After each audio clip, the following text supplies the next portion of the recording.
And welcome to Talk Football with Coach K right here on ESPN Pensacola. Chad Brillante with you here alongside the former NFL coach, Kay Stevenson. Kind enough to make time for us on his show each and every week here on the network from 12 to 1. And looking forward to getting all the big games and more coming up on the program. Special guest will join us, Alex Scarborough, ESPN, covering the Alabama Crimson Tide and college football and more. And he'll break down a pretty big game this week as LSU and Alabama will battle it out 1 versus 2. It's been a fun day around here. Had a chance to we had Joe Theismann stopping by earlier, the NFL legend, and had some fun with him. I know Coach has had him on a number of times on his show. And, Coach, it's going to be exciting to talk a little college football here today with Alex, covering Alabama directly. And maybe will give us a little more than Nick Saban wants to tell us on something that I think he's just sick of hearing with the situation of Tua's ankle. But how are you doing today? Well, I'm doing well. Good to be with you. No, I think it'll be interesting. Obviously, it's extremely apropos this week to have Alex on. He's there watching practice to the extent that Saban allows him to, and for the press conferences and so on, any scuttlebutt that's going on he hears about. So anyway, it should be interesting before the Alabama-LSU game to see what he has to offer as it goes right now this week. Coach, before we get into to more on what's going on here with Alabama and LSU, let's talk a little bit about that Monday Night Football game last night. Now, it just seems with the way the Giants have been playing, and even in games that look close, that there's a few teams that a black cat running across the field would make sense. It would be one of those. Now, I'm not here to talk Halloween or put the memes out there, but how the heck does a cat get inside the stadium and onto a football field, first off? That's what I'm wondering. I'm not qualified to answer that question. That's what I mean. Did somebody thought it was VetLife Stadium instead of – I mean, that was ridiculous. But on top of it, though, the game itself, from what we saw, it was pretty much exactly – how the game was identified, as we talked about yesterday, was Daniel Jones is a pretty solid player. They've got some athletes. They can make plays. But overall, the organization just has a hard time doing the little things like closing games or figuring out a way to be winners. And that's what you saw. They're not a complete team yet, but they're right in it. They're up 9-3, but missing extra points, giving interceptions before half. The little things that you have to do in order to win a game. It seems New York right now in the culture continues to find a way to lose. Yeah, and that is usually what happens when you have a team that just not as talented as the other people you're going to play overall. And there's a mental block there. And especially if you don't do the little things, then you're really in trouble because you're going to be out-talented, and you're also going to people that play football and don't make mistakes are going to win from that angle as well. They can't afford to make a mistake. And, that's it doesn't sound like much because they're playing the heck out of Dallas first half. Mm-hmm. But right there before the end of the half, 4 points. They missed the extra point. And then they let the interception return, take them back down, and get a field goal with no time left in the half. There's 4 points right there that could have been huge.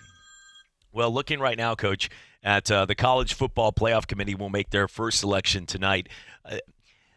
And really, at this point, they're going to have 2 teams in there that we know at the end of this week. One of them will be eliminated from that top 4 at this point. Not eliminated from contention, but eliminated from the top 4 when LSU and Alabama meet. Possibly. I mean, they both could stay there. It's going to be intriguing to see how the game goes down. And then you have Penn State and Ohio State coming up in a few weeks as well. Coach, a lot of teams at the top, but who do you think the committee, because right now it's all about the intrigue factor, and I've heard a lot of people this week that say the way Ohio State has beaten teams, they wouldn't be shocked to see them number 1. But who do you believe? I think that they're going to put LSU number 1 in that spot. Well, right now that's no big deal who's number 1 between Alabama and LSU and Ohio State. That's 1A, 1B, 1C. Basically all 3 are right there together. It wouldn't matter who they name the number 1 team. They can't be wrong there.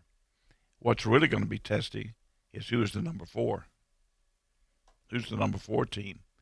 Some people say, well, it's got to be Clemson because they haven't really lost their crown yet. They're not the 4th best. The way they're playing right now, they're not the 4th best team in this country. I can assure you of that. Well, and you got Penn State as well that's sitting there. Well, you got Penn State, too. But Penn State and Ohio State will. I think Ohio State will take care of Penn State. But if you had the four best teams right now, that the real key is going to be who is fourth. But play between now and the end of the year will take care of that. Right now, looking at the room as they're over there meeting today, as they have, and the committee is meeting around. They don't have a ton to do today, but at the same time, they understand that everybody is sitting there waiting because this becomes one of those things that even if we know, people love to see. It's like watching in the NBA when lottery balls are shot out of a machine and it holds up and people go, "Ooh, look at that, the excitement." Mm-hmm. People love the intrigue factor of it. But in this case right here, they do have on the 13 committee member panel, it is 6 are athletic directors, 3 are former head coaches, which you have R.C. Slocum, Ken Hatfield, Frank Beamer, and then you also have a number of different people on the panel that have been in politics, that have been around the game of football. You know, it's a committee. It's a respectable committee. They put this together. But hopefully the committee doesn't have to make any over-the-top choices. I'm hoping we've been pretty lucky so far, but this could be a year where it's going to come down to one team that's going to be extremely unhappy and then another team that is saying, hey, you know what? We feel we're confident enough to be here, but yeah, we got real lucky to be here as well. There's going to be a lot of discussion with this, and personally, that's why I'd like to see 8 teams. Yeah, I don't think there's any question. 8 teams would be the best format. I really believe that, and not. The problem is when you get to 8, there will be the outcry for 12, yes. And then they'll want 16, yeah, and so on and so forth. 8 is enough. When you get 8, you're really going to have 2 or 3 of those that you probably don't think should be involved in it. Yeah, so at any rate, that's always going to be the case, and it'll be interesting for everybody to see how they come out of that meeting room with. It's a good committee. You can't really have too many gripes about the committee, except that they may have too many athletic directors on there and not enough coaches. Coach, looking right now at a couple big names that some of them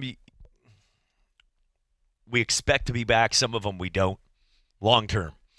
But we got 2 weeks before the NFL pretty much nip it in the bud whether or not they're going to be playing for the team. Rob Gronkowski, at this point, should we stop the speculation, or you really think, especially after the loss, because it was clearer than ever. And Belichick, when he sees something too, like Ben Watson has been a Patriot before. He seems like a good guy, does his job, but clearly the game has passed him. It's probably passed him about 6 years ago. He's been playing forever. But Ben Watson, he misses a couple really big plays late in that game that could have helped the Brady score a touchdown drive. How many calls, how many voicemails is Rob Gronkowski done? Or at this point, they got 2 weeks to decide. Can you see him back in a Patriots jersey this year?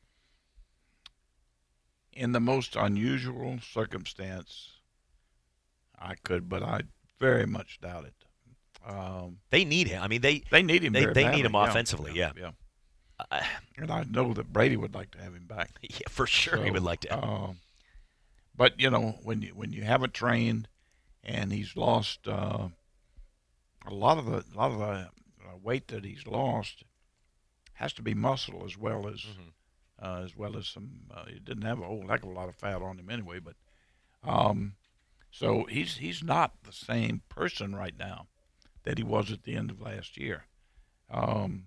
If there's any question about him coming back, he would need to start right now preparing to go play 2 or 3 ball games.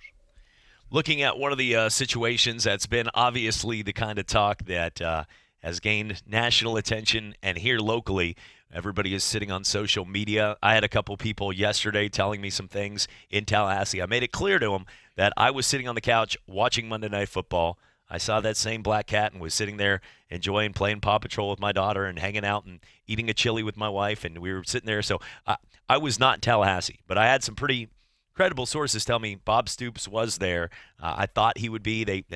And you know what, though? I did make make it clear that this was not my opinion. They were saying that. We've heard all the speculation by now. This is when everybody gets to be, the person that lets everybody know. And, if I misled anybody, that I apologize. That was not the point. I was trying to help people get news because of the job I'm in. Right. But at this point, I feel like, you know what? I'm just going to sit back, grab my popcorn, and enjoy this rodeo because, Coach, that's what it is right now. And I'm not going to try to speculate on anything at this point because we don't know besides a few people in that room. That's a fact. And you've been in that room, so you know that. Yeah, and I've been around these situations before, so I know.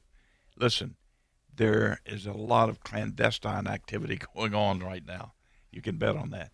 Behind the scenes, phone calls, all types of speculation going on, as well as information gathering.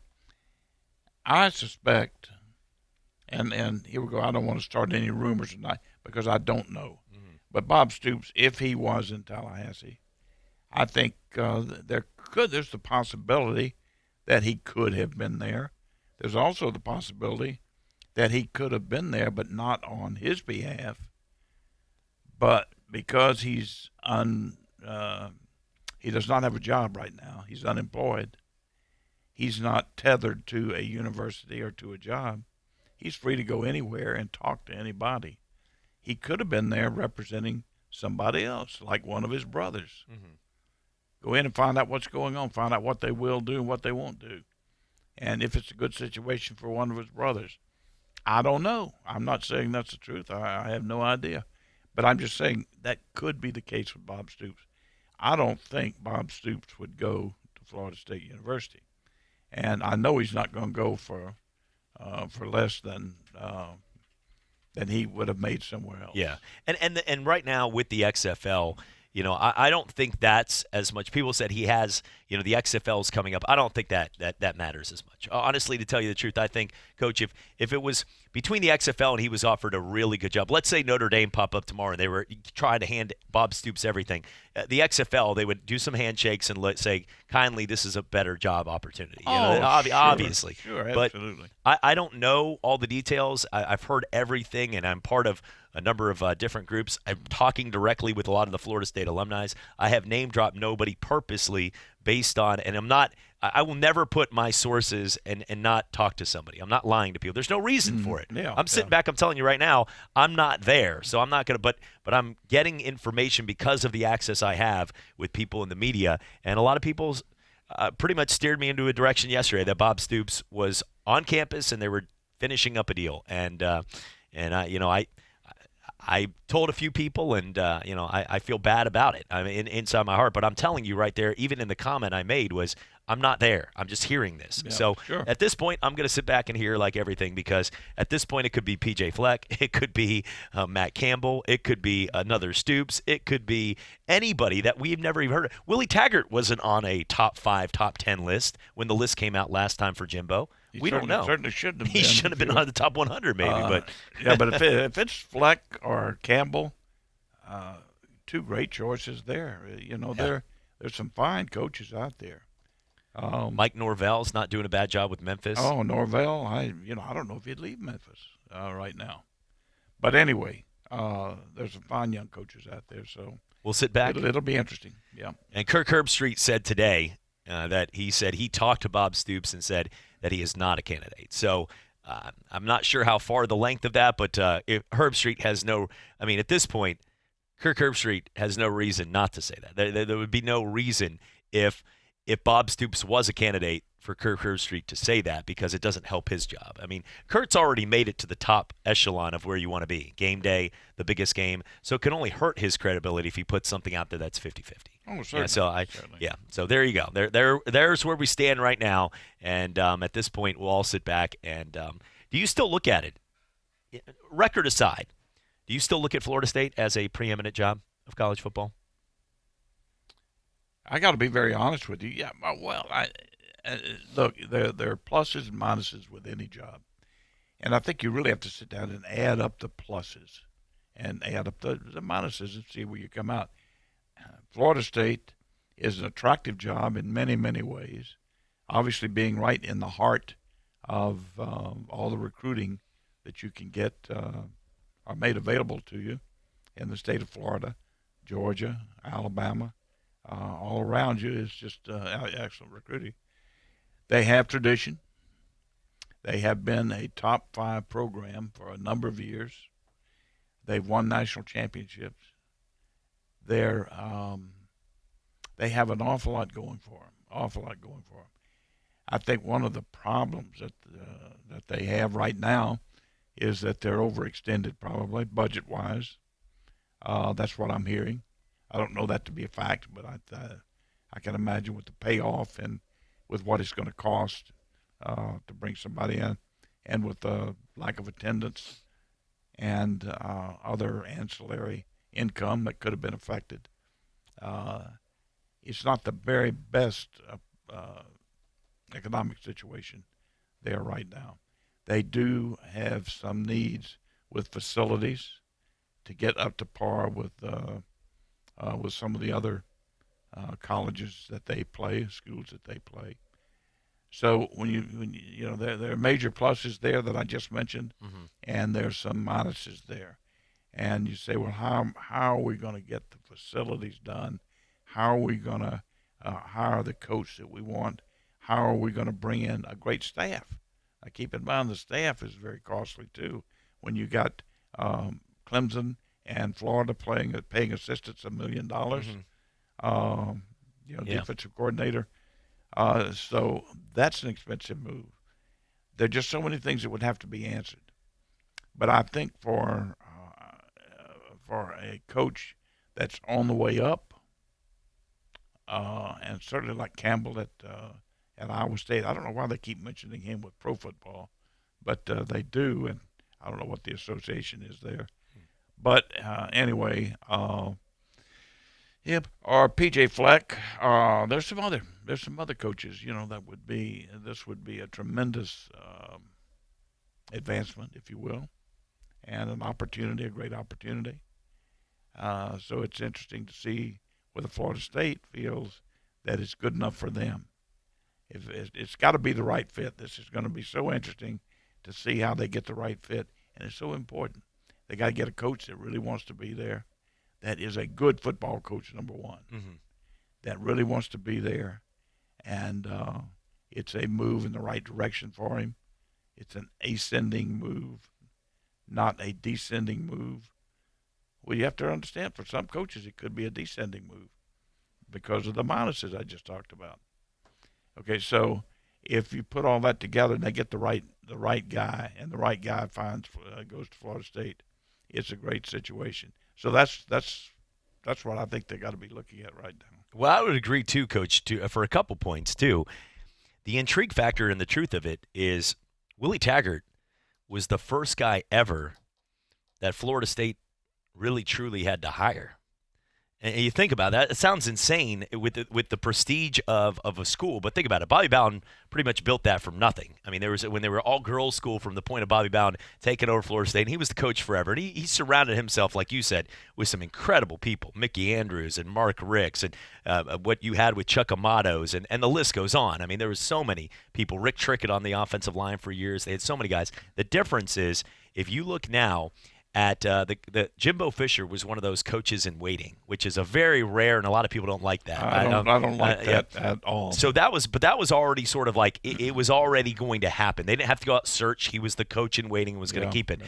Then so Willie was the first guy that they actually had to sit in a room and come up with the decision, and they went with Willie Taggart. So at this point, for their second overall decision, outside of way back in the day where a couple of those people probably aren't even alive that were sitting in that room for Bobby, I look right now and say this is their first choice where the alumni are going to play a part. You know that. I know that. Everybody's going to sit in that room, and this choice is going to be one that's thought out, and it's not going to be a rush to decision as much as, yes, it's going to help recruiting. They need to get a coach. I do believe they have to get a coach here soon, but I do think it's going to be thought out, and it's not going to be rushed to try to save some face as much as they want the guy that's going to be there for a long time and build back up. Because if they go down another Taggart path, it could really, not being in the SEC, not having the money and the facilities, some of these Texas A&Ms and some of these other schools that are trying to get to that level, it could be very detrimental. They cannot go down that path and just history that was built at Florida State as kids growing up there watching. Gosh, I mean, Derek Brooks and Deion Sanders and everybody. There's an interesting history to Florida State. When we get back off break and after talking to Alex, we'll go back and talk about some of the history of Florida State. But, I mean, I'll tell you right now, if it were me after this job, I'm not saying that I'm qualified for that or anything else.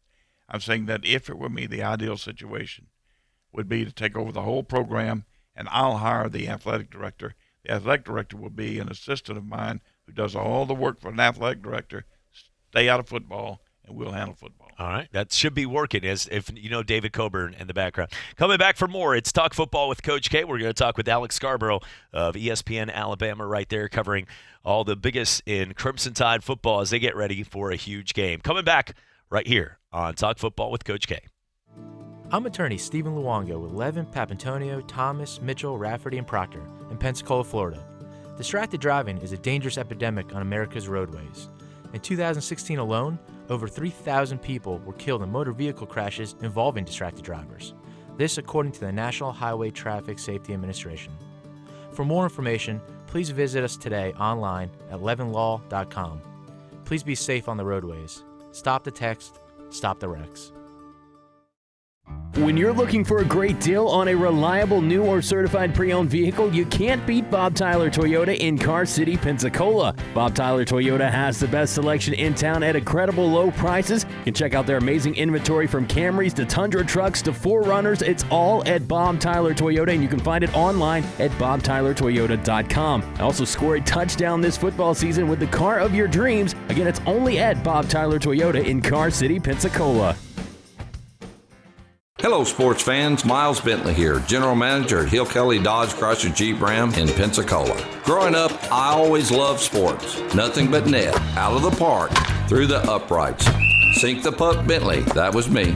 But my love of the game couldn't beat my love for Pensacola and helping folks get on the road of dreams in a new Dodge Chrysler Jeep Ram. Sure, I never went to the big leagues in sport, but we're all pro here at Hill Kelly Dodge Chrysler Jeep Ram. Proud to be in Pensacola.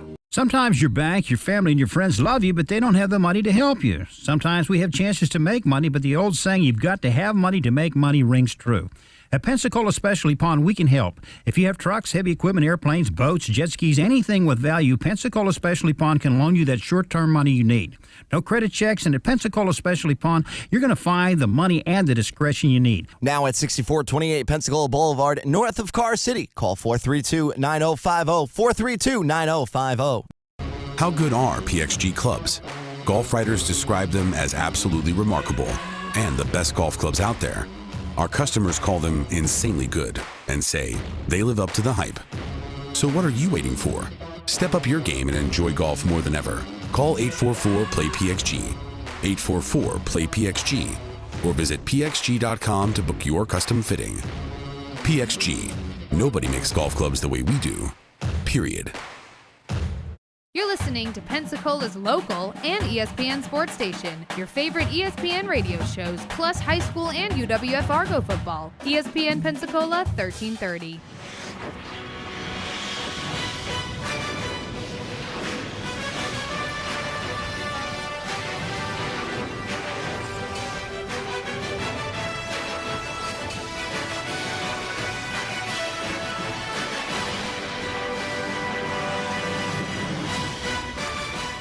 And welcome back to Talk Football with Coach K right here on ESPN Pensacola. Well, the College Football Playoff Committee will make their selection tonight. And one team, sort of like the old retired coach that lived there and won a bunch of national titles, that always gets that spot at the local restaurant. Alabama sort of has been that child when it comes to the College Football Playoff. You just sort of pencil them in each and every year. And joining us now, Alex Scarborough, covering the Alabama Crimson Tide, ESPN.com, doing a great job as always. And Alex, last time I checked, there's a pretty big game going on this week with LSU and Alabama. Yeah, I've heard there might be some interesting guests there. Here, game day is going to be there. It's going to be a fun one. When Alabama and LSU get together, no matter what, it's an interesting game. But when you've got two unbeaten teams, 1 and 2 in the AP rankings, this one feels like it's one of those college football playoff kind of games, like it's a semifinal without, being in title. Yeah, Alex, again, I appreciate you coming on, but this is in all intents and purposes, this is a national championship game. It takes on more than just the availability of getting into the playoffs. 100%. I mean, how often are you going to get a game where there's this kind of collection of talent and, legitimate Heisman Trophy contenders at quarterback on both sides? I mean, you look at the resume that LSU has put together by beating Texas in Austin, by beating Florida at home, by beating Auburn at home. I mean, their resume is as good, if not better, than anyone's in the country. And then you have Alabama, which is just a playoff mainstay and has everything they have on that side of the football. It definitely is a game that could be a national championship game. And, who knows, if things break a certain way, we might be seeing them again in the playoff. I know that's a debate for another day, probably next week. But I think both of these teams are that caliber programs right now. Oh, I think so, too. I couldn't agree with you more. I think if it's anywhere near a tight ball game, you're going to end up with both those teams in the top four when it's all said and done in the playoffs. Let's bring us up to date, if you will. Obviously, the big attention getter is what's happening with Tua. Is he fit, ready to go? Is he going to be hobbled any at all? What do you see going on there? Yeah, I don't want to say it's 100% certainty he's going to play because things can happen in a recovery and, you twist here, maybe, there's an issue with it. But there is a little confidence that he's going to be ready to go. He practiced twice last week, practiced yesterday, and from what I've heard, the swelling and the pain associated with the recovery from that surgery is not as bad as it was a year ago. Not to mention the fact that it's not his plant foot this year. I think he's in a really good spot right now. Now, does that mean he's going to be 100% for this game? I don't think so. I think probably not. I think anytime you had a surgery 3 weeks earlier, you're going to be a little bit rusty. You're going to be in a little bit amount of pain. So it's going to be interesting to see how he manages that. But I don't think this is going to be the Mac Jones show as we saw against Arkansas. I think Tua is going to be on that field and going to be giving it everything he's got for his team. He knows how important a football game this is. Well, I couldn't agree with you more. What is the take on his, I think, of significant interest is how well he practiced yesterday and certainly how well he'll practice today and tomorrow. But as far as we stand right now, it gets more intense this week. So what do you hear about his practice yesterday, how he came through it? I mean, it's all positive.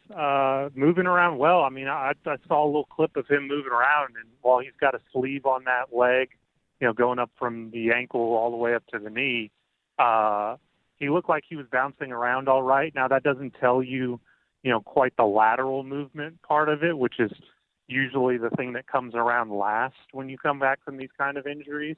It doesn't really tell you what all he's able to participate in. I know last week he didn't participate as much in the team drills. He did more of the individual stuff. I imagine he moved more into that this week. And like you said, they're going to start ramping that up. And again, the key on this, like every other injury, is how do you recover after a hard practice? How does it heal? What's the swelling look like? What's your pain look like coming out of that? And that's going to be, I think, the telltale thing on this, because from what I understand, the ankle is structurally sound at this point. Doing the surgery, nothing further is supposed to happen to it at this point. It's just a matter of how good does it feel and how much confidence does he have in it. And the latter part of that, the confidence piece, which is huge coming back from any type of injury, he should be well ahead of the game because he went through this a year ago and knows what to expect from it. Well, you're so right. That's why I ask about the practice, because this week's practice is so important to that final decision as to what they may have to do, even if they have to alter to some extent their approach toward playing him. They'll have to know certainly by Wednesday. They would know and the practice sessions are going to tell him quite a bit. I agree with you. I think he's going to be there 100%, as close to 100% as possible, and be there going at it full speed. What about defensively? How do they stack up right now, Alex, defensively? I know they're glad to get that off week, that bye week, and have a chance to bring some of those younger kids a little further along in that in their scheme of offense.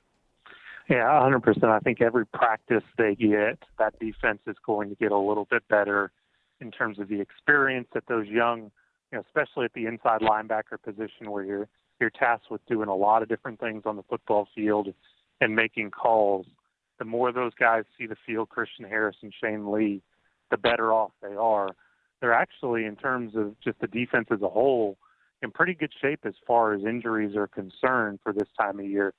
And the two guys I think you have to continue to talk about on that defense outside of the young guys is the return from injury a season ago of Trevon Diggs at cornerback and Terrell Lewis at outside linebacker.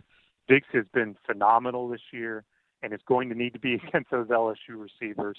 And Terrell Lewis, every week he seems to get a little bit healthier. And when he's healthy, he is one of, if not the best pass rusher in the SEC. And this is a game, again, where they're going to need him with LSU's passing attack and what Joe Burrow can do at quarterback. LSU doesn't do a lot of max protect with how they operate offensively. A lot of 4 and 5 wide receivers, which means that Terrell should be seeing a lot of one-on-one coverage. And if that's the case, he can beat his man. He can really change the dynamic of this game. I know we want to talk about Tua, and we all should, given his status as both a player and coming back from injury. But I do think it's worth paying a lot of attention to this Alabama defense and how they sort of absorb the fact that how different LSU is offensively. They hear all that chatter, and I think there's going to be a little bit of I don't know if it's a chip on their shoulder, but I think they're going to want LSU to prove it against them that they are, in fact, this, revolutionary type defense of offense.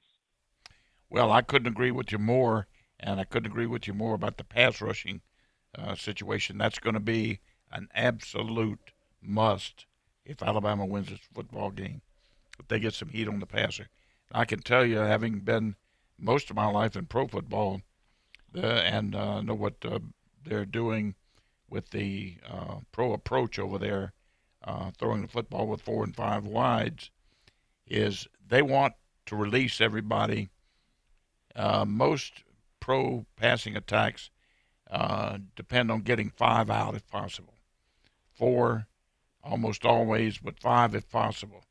And there's based on the scheme, there's somebody, almost always somebody, either hot or somebody you can go too quick. So they're really going to have to be on it, and defensively, that's why I asked the question about their defense, because those young inside backers, I know they're very talented, but they may have to end up on somebody coming from a slot-type position at some point. And if I can jump in here right there, that's a key I think people are going to want to focus in on this game, is those slants and the inside wide receivers against those nickel cornerbacks. What LSU does with Grant Delpit, who's kind of a safety corner, can play every position on the field, he's going to be a huge guy in this game in terms of going up against Jerry Jeudy in the slot.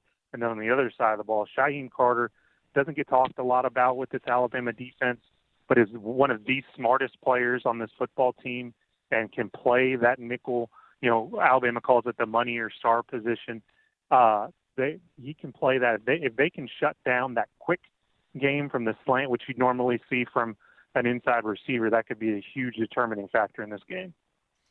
Well, you're exactly right. The one quick question here: do you have any inside information on the linebacker there? What happened to the linebacker at LSU that is AWL right now? I don't. I know they're keeping the door open, hoping he changes his mind and wants to return to the football team. I know he's been somebody that there's been buzz about around this team for a few weeks now about how they're going to get him involved. And it feels like just when they did that, he felt like he was really coming on the last few weeks. Something must have changed. And I'll tell you what, this is really a symptom of the age of the transfer portal we're in now, where anybody can leave at any moment and things can turn on a dime. And, nobody's going to feel sorry for LSU, the amount of talent they bring in every year, but that is a big loss for them at a key position. Certainly it is. Alex, I really can't tell you how much we appreciate you coming on with us today, and your information is exactly what we were looking for. Thank you. All right, my pleasure. Alex Scarborough right there from ESPN.com, kind enough to make time for us, covering the Alabama Crimson Tide in a big game, and that is the conversation we'll continue to have when we come back. We'll get back into more on the Florida State situation and also at the midseason point of the NFL. Some of the big stories just a few minutes ago. The news coming out, we were just checking that Nick Foles will be the starting quarterback going forward. Jackson will make that announcement over Gardner Minshew, and we'll have more on that. Cam Newton placed on the IR, and also the big stories coming up here for another big week in the NFL. It's all coming back right here on Talk Football with Coach K on ESPN Pensacola. I'm attorney Stephen Luongo with Levin, Papantonio, Thomas, Mitchell, Rafferty, and Proctor in Pensacola, Florida. Distracted driving is a dangerous epidemic on America's roadways. In 2016 alone, over 3,000 people were killed in motor vehicle crashes involving distracted drivers. This according to the National Highway Traffic Safety Administration. For more information, please visit us today online at levinlaw.com. Please be safe on the roadways. Stop the text, stop the wrecks.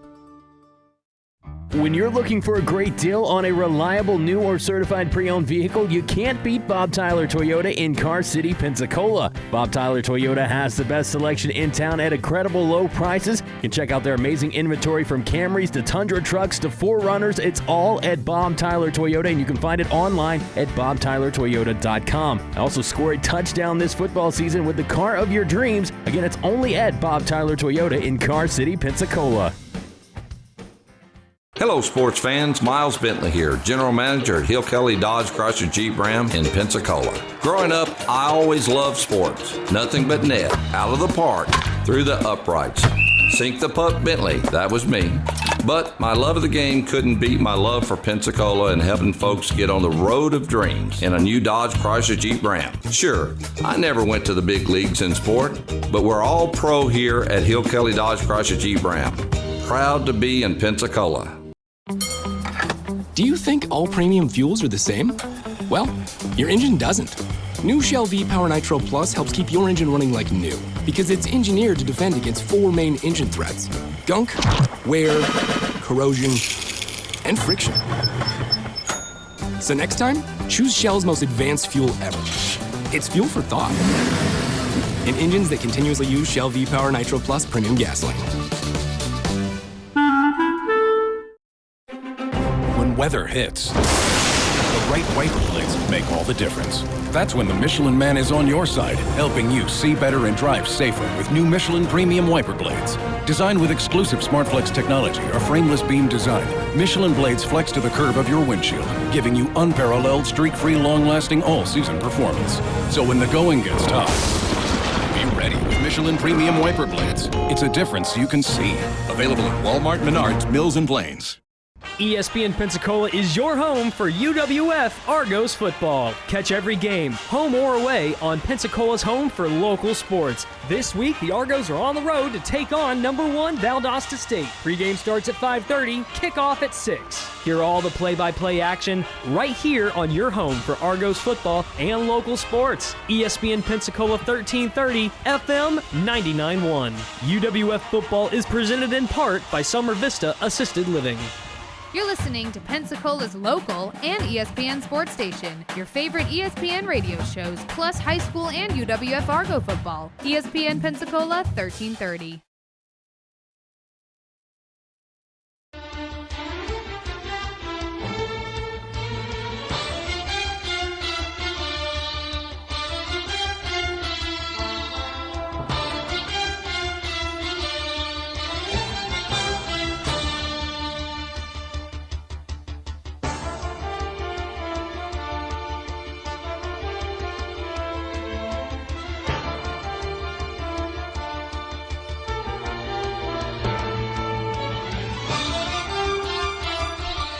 And welcome back to Talk Football with Coach K. I am Chad Brillante. Glad to be with you here as always. A lot to get to. We're at the midseason point of the NFL season.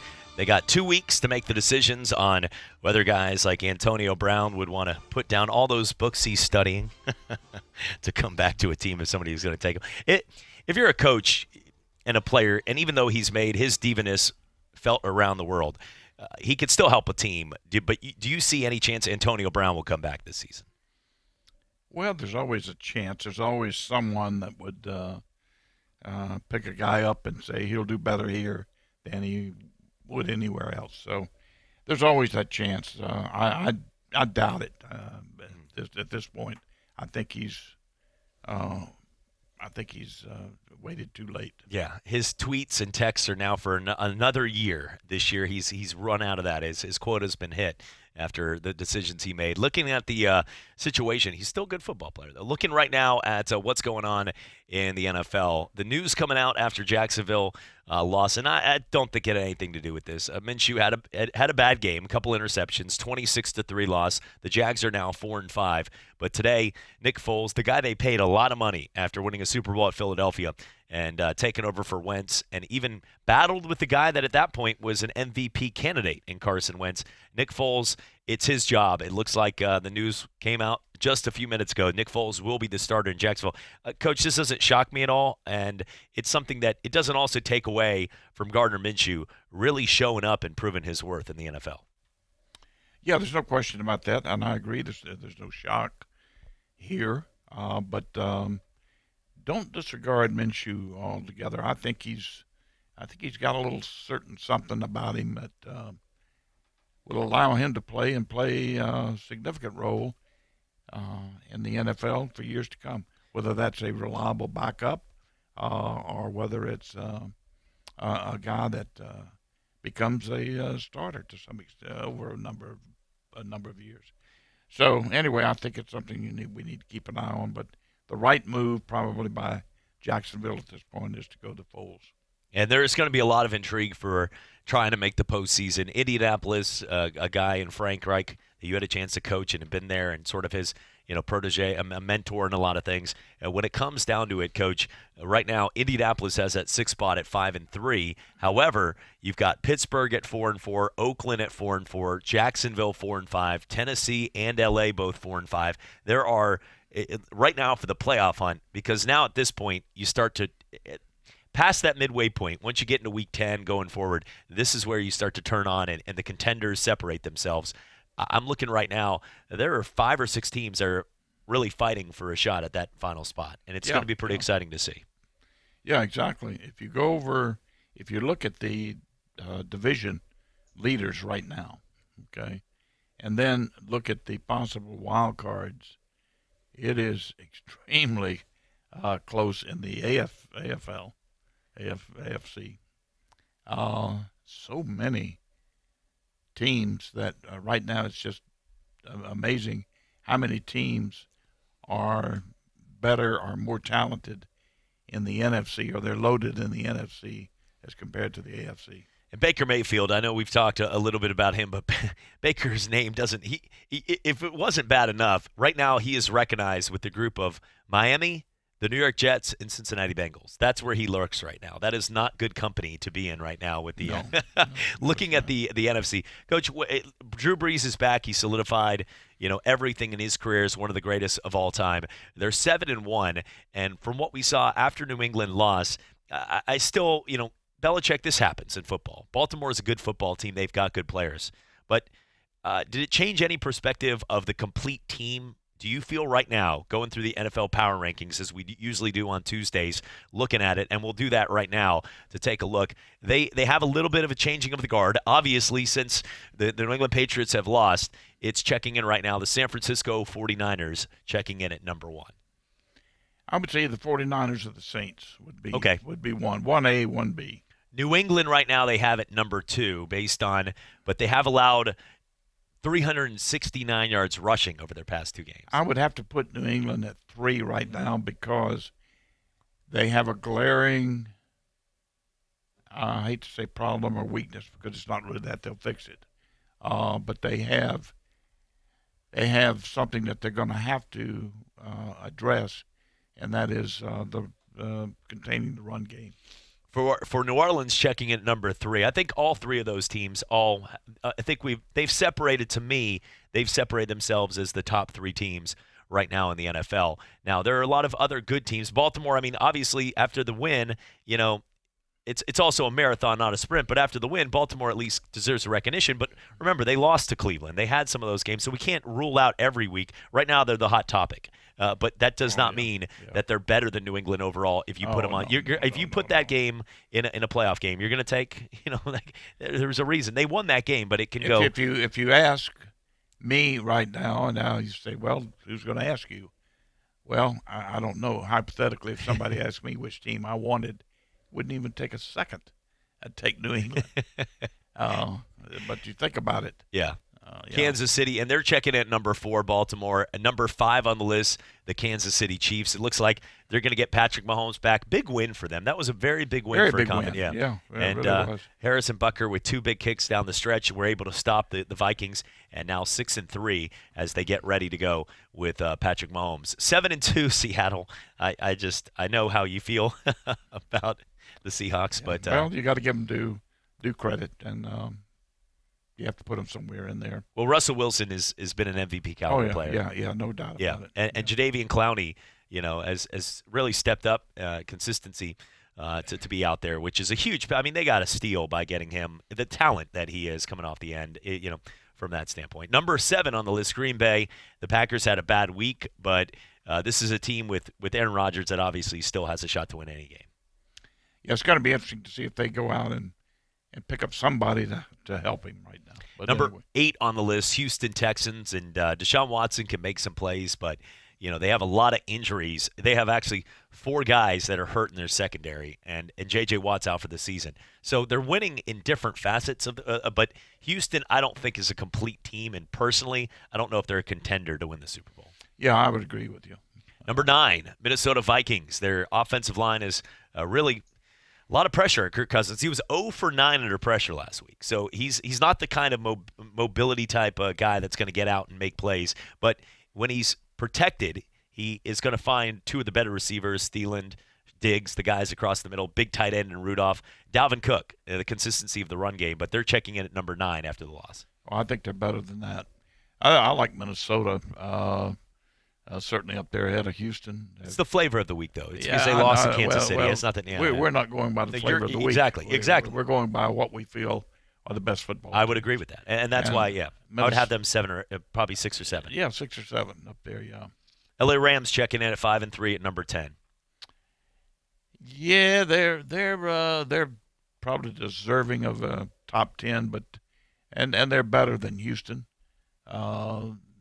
Probably better than a better football team overall than Baltimore.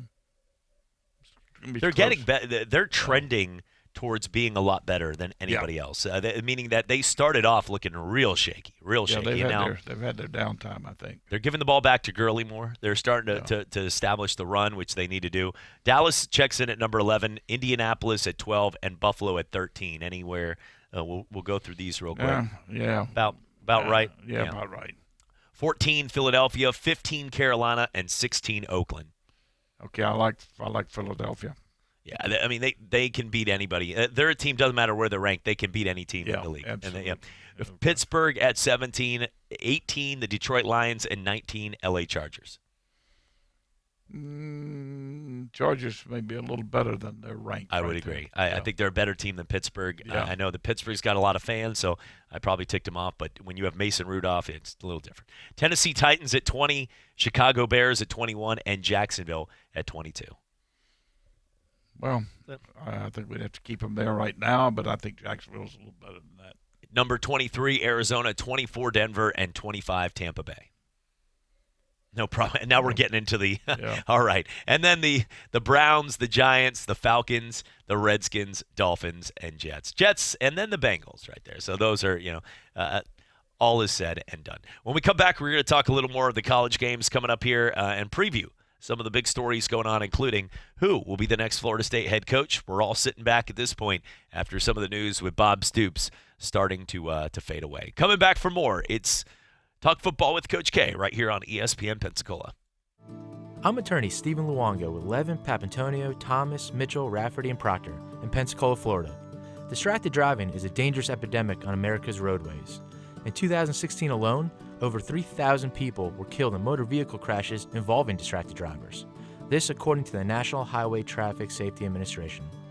For more information, please visit us today online at levinlaw.com. Please be safe on the roadways. Stop the text, stop the wrecks. When you're looking for a great deal on a reliable new or certified pre-owned vehicle, you can't beat Bob Tyler Toyota in Car City, Pensacola. Bob Tyler Toyota has the best selection in town at incredible low prices. You can check out their amazing inventory from Camrys to Tundra trucks to 4Runners. It's all at Bob Tyler Toyota, and you can find it online at bobtylertoyota.com. Also score a touchdown this football season with the car of your dreams. Again, it's only at Bob Tyler Toyota in Car City, Pensacola. Dude, it's game day, and I'm fired up that football is back. I know, but I'm bummed they don't show my favorite team on TV around here. All right, well, what about that place Calvert's? They're a really cool English pub-style restaurant, and they have a really good drink menu. Yeah, but what about the game? Don't worry, they have the NFL Sunday ticket and plenty of TVs, so we can watch any game that we want. Ooh, I just looked at the menu, and that Abbey Road burger is calling my name. Calvert's in the Heights Restaurant and Bar, 3102 East Cervantes Street, calvertsintheheights.com. There's only one place in town for the lowest prices and greatest selection of firearms. Pensacola Indoor Shooting Range. Visit our fully stocked Gun Pro Shop for new and used firearms, accessories, and ammunition. Check out the Indoor Shooting Range. We offer rentals on guns, including fully automatic machine guns and silencers. Ladies, this is the safe place to learn how to use a gun. Plus, Tuesday is Ladies' Day. Women shoot for half price all day. The best place to buy firearms in Pensacola. Pensacola Indoor Shooting Range, Highway 29 in Car City. Welcome to ESPN Pensacola, 1330 FM 99.1. Pensacola's home to the best talk in sports, new and improved. We are ESPN Pensacola, 1330 and FM 99.1. You're listening to Pensacola's local and ESPN sports station. Your favorite ESPN radio shows, plus high school and UWF Argo football. ESPN Pensacola 1330.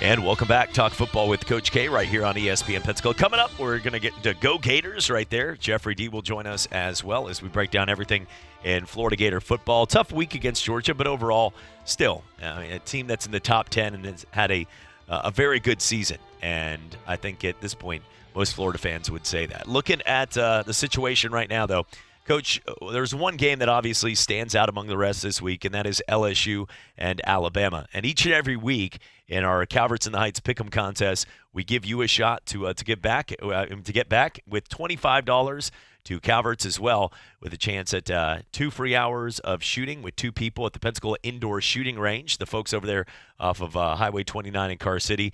And all we're asking for, real simple, you can text us at 850-623-1330. That's 850-623-1330. Text LSU, Alabama, score, and who you got winning right there with your name. And we'll get the data bank ready to go, and we'll select the winner on Monday. This week, Sam, the winner of our Pick'ems contest, he had 27-17. He had the Georgia Bulldogs beating the Florida Gators. The final score was 24-14.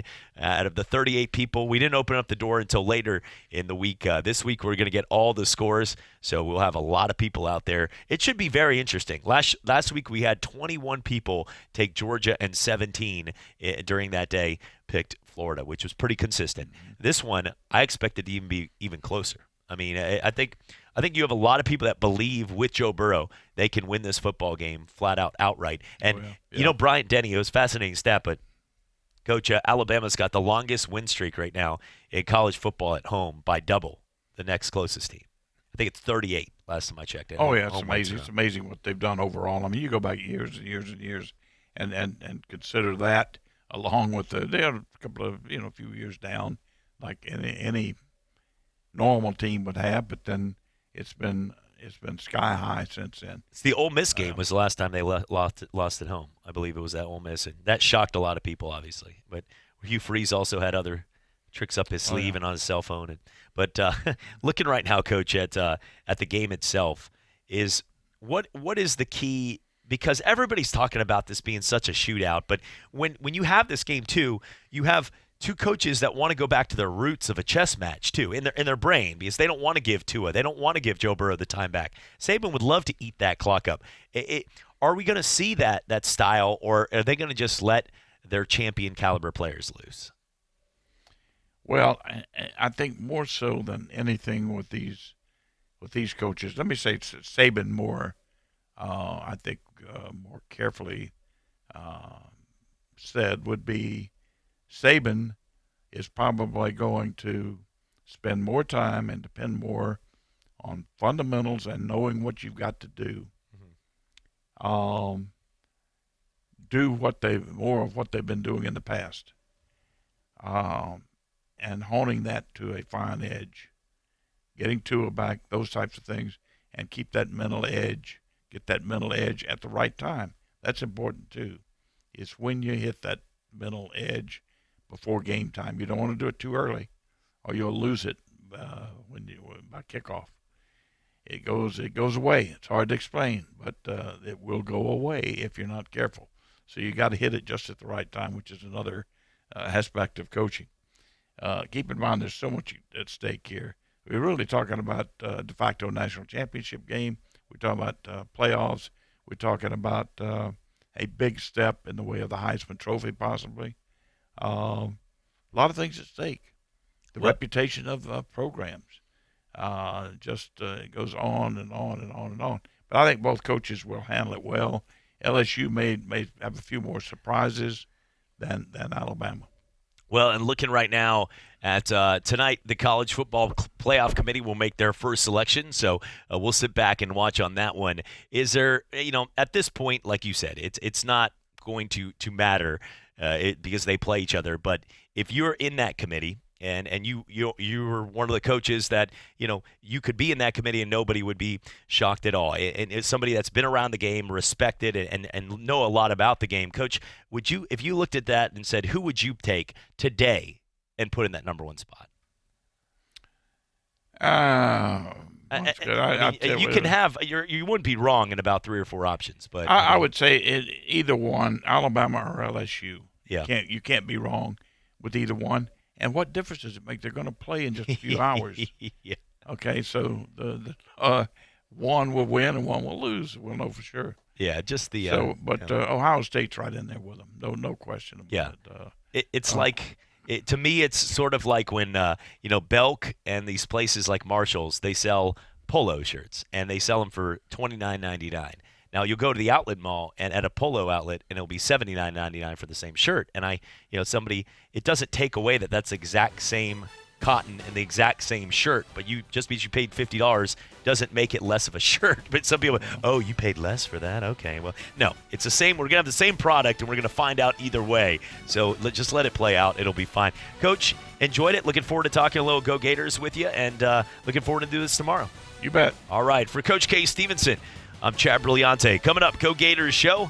Pick'ems contest. Send it in, 850-623-1330 with your pick between Alabama and LSU. Catch all of the UWF Argos games and the big NFL games every Saturday and Sunday on Pensacola's home for hometown sports. ESPN Pensacola, 1330 AM, 99.1 FM. If you would like to be a part of ESPN Pensacola as a sponsor or promotional partner, just give us a call at 262-6000 or visit our website at ESPNpensacola.com. ESPN Pensacola, 1330 AM, 99.1 FM. WEBY, Milton, Pensacola. ESPN Pensacola 1330 AM, 99.1 FM. I'm Davis Allen with your sports headlines. In Monday Night Football, the Dallas Cowboys overcame an early 9-point deficit to post a 37-18 win over the New York Giants and maintain a slight lead on top of the NFC East. Dak Prescott bounced back from having his first pass intercepted to go on and throw 3 touchdowns in the game, while running back Ezekiel Elliott rushed for 139 yards to help Dallas move to 5-3 and keep a half-game advantage on top of the Philadelphia Eagles. Indianapolis Colts quarterback Jacoby Brissett has been diagnosed with a sprained left MCL after he left the second quarter of Sunday's loss to the Steelers. Brian Hoyer came in and threw 3 touchdowns for Indianapolis, and it remains to be seen if Brissett will be able to play this week against the Miami Dolphins. And Miami Dolphins running back Mark Walton has been suspended 4 games for violating the NFL's conduct and substance abuse policies. The suspension came after Walton was arrested 3 times last offseason for weapons charges, marijuana possession, and reckless driving. In the MLB, the Baseball Writers Association of America named its finalists for the end of the season awards, including MVP, Cy Young, Manager, and Rookie of the Year awards in both leagues. For Cy Young, it includes Justin Verlander and Garrett Cole, as well as Tampa Bay Rays' Charlie Morton. For the MVP race, Astros' Alex Bregman was named a finalist in the AL, along with Mike Trout and athletic shortstop Marcus Semien. In the NL, Jacob deGrom, Hyung-Jin Ryu, and Max Scherzer are the finalists for the Cy Young, while Cody Bellinger, Anthony Rendon, and Christian Yelich, they're named MVP candidates. And shocking news coming out of college football as linebacker Michael Divinity has left LSU for personal reasons, this coming just 6 days before the Tigers are scheduled to visit number 2 ranked Alabama in a matchup of the 2 unbeaten teams. Divinity tied the team lead with 5 sacks last season, but his role has been reduced as he has missed 3 games early in the season for what LSU called a, quote, coach's decision. I'm Davis Allen with your sports headlines for ESPN Pensacola 1330 AM, 99.1 FM. Are you paying too much for term life insurance? There's a tremendous price war among the major term life companies, and rates have dropped dramatically in the past few years. For example, for a man age 45 non-tobacco user, it's $1 million of coverage at $75 per month, level rate for the next 10 years. Or a man age 50 non-tobacco user can obtain $500,000 of coverage for a monthly premium of only $110 per month, guaranteed not to change for the next 20 years. That's right, level rate guaranteed not to change for the next 20 years. If you're a smoker, we have great rates available for you as well. At Term Busters, we specialize in policies of $500,000 and above. If you're looking for a new or replacement term life insurance, call today for a quote at 1-866-929-1950. That's 1-866-929-1950. You're probably paying more than you should. Call Term Busters at 1-866-929-1950. That's 1-866-929-1950. Remember, 1-866-929-1950. Rates and availability may vary by state. Sample rate quotes for preferred non-tobacco underwriting. Exam required to qualify. There's a lot going on right now, and broadcasters are on the ground covering all of it, bringing you the weather, the traffic, and breaking news, all while entertaining you 24 hours a day. Someone needs to tell you what's going on around the world and in our hometowns, and that someone is us. We are free radio. We are always there. We are broadcasters. Visit wearebroadcasters.com or text radio to 52886 to learn more. Furnished by NAB and this station.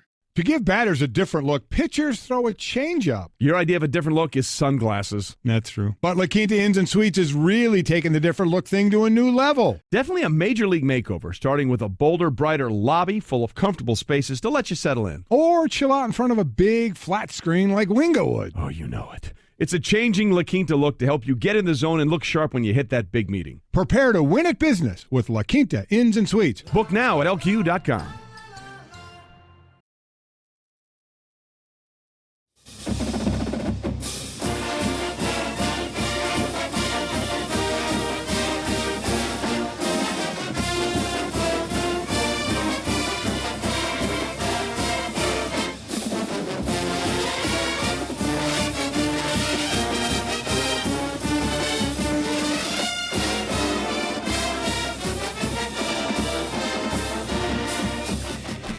And welcome into Go Gators right here on ESPN Pensacola, 1330 AM, 99.1 FM. I am Chad Brilliante.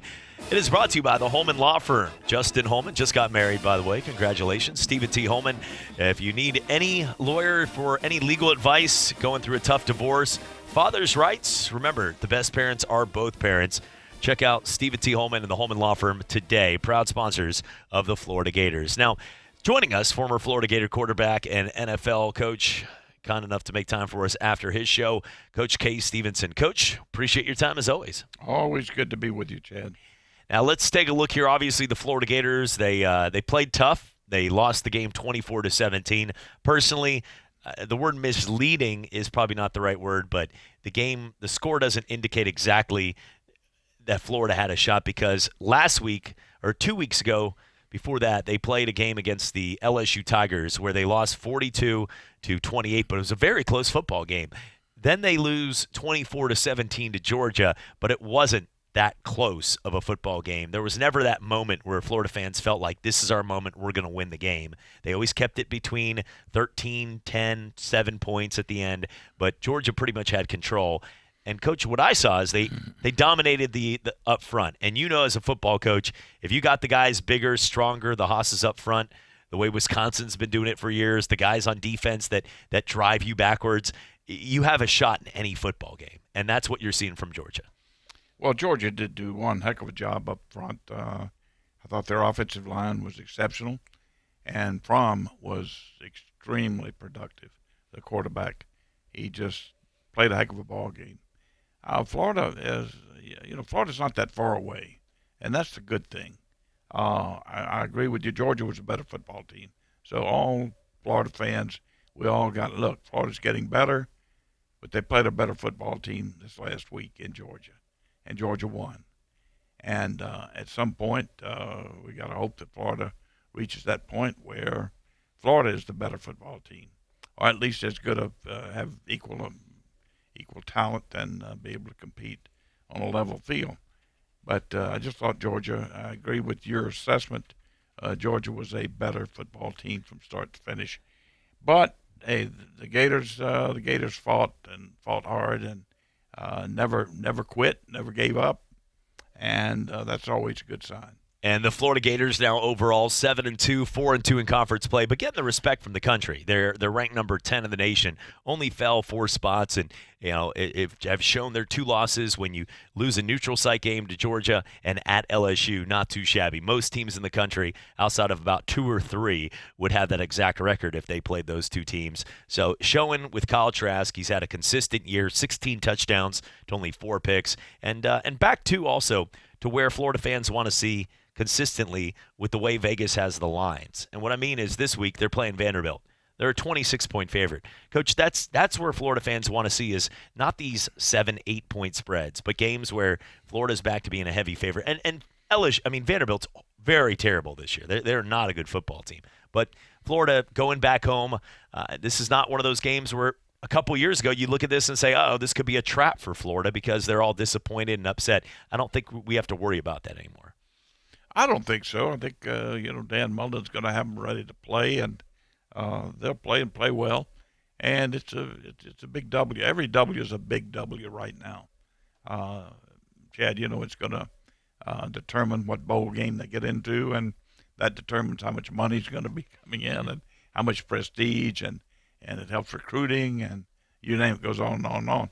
So it's every W is important right now. Not as many people. And we could talk about the running game, and even with Steve Spurrier, who your former teammate, the old ball coach, as they call him, is he says that they need to run the football more. He was saying, and for him to say that means a ton to a lot of people. He's obviously not too much in the fun and gun that he did. But looking right now at the way, Coach, that Florida has played lately, the biggest question to me is, do you feel that Dan Mullen, this is the $1 million question to me for the Florida Gators going forward, is not, I don't question Dan Mullen, his attitude, his philosophy, the way that he can get things done. There are times they look confused, and he screamed. You could tell when we had the receiver lining up in the third quarter. Did you see it? And he was obviously not happy with his assistant coaches and because he didn't know even the play. That's unacceptable. And a lot of times, if you're on the field, you should know at least what play is being run.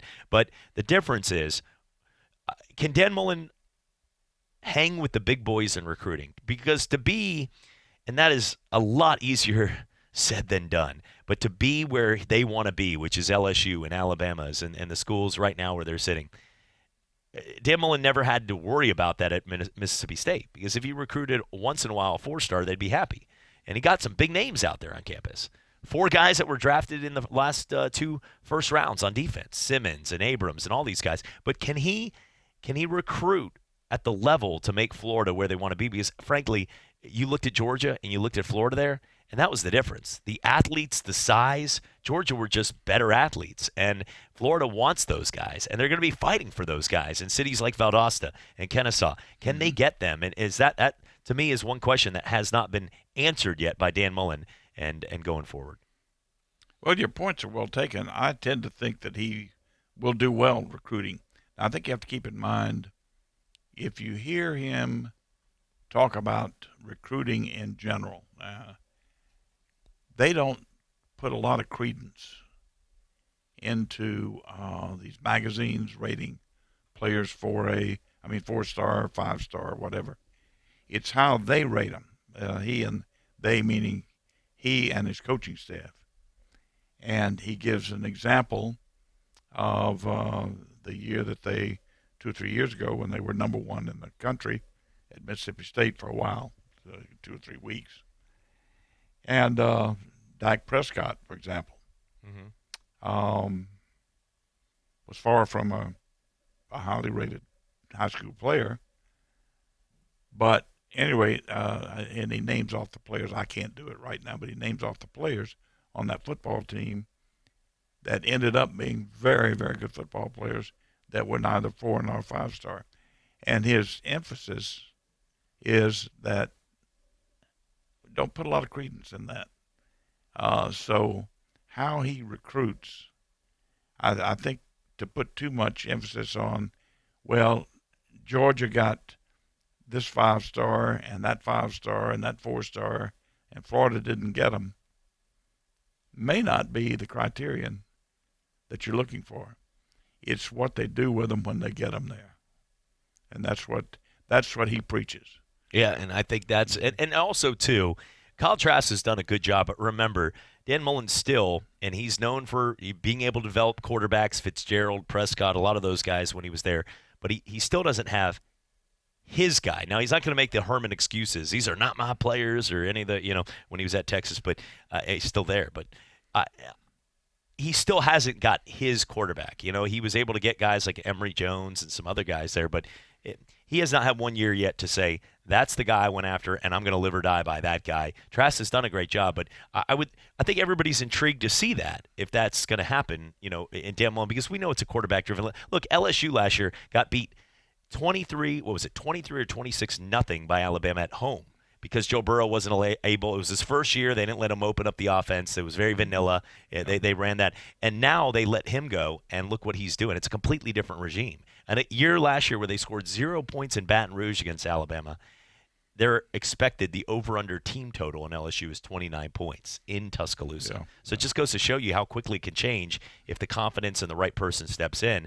And I think there's still a lot of answers. The story for Florida right now, getting better, is it's not done. We're in an early chapter for them building this team. There's some that the writing on the wall, teams going backwards real fast, and they're not one of them though. Yeah, No, I could agree with you. They're in the building stage, and after this next recruiting class, as always, people are going to expect to see the third year quite a bit of improvement. Hey, they played pretty well.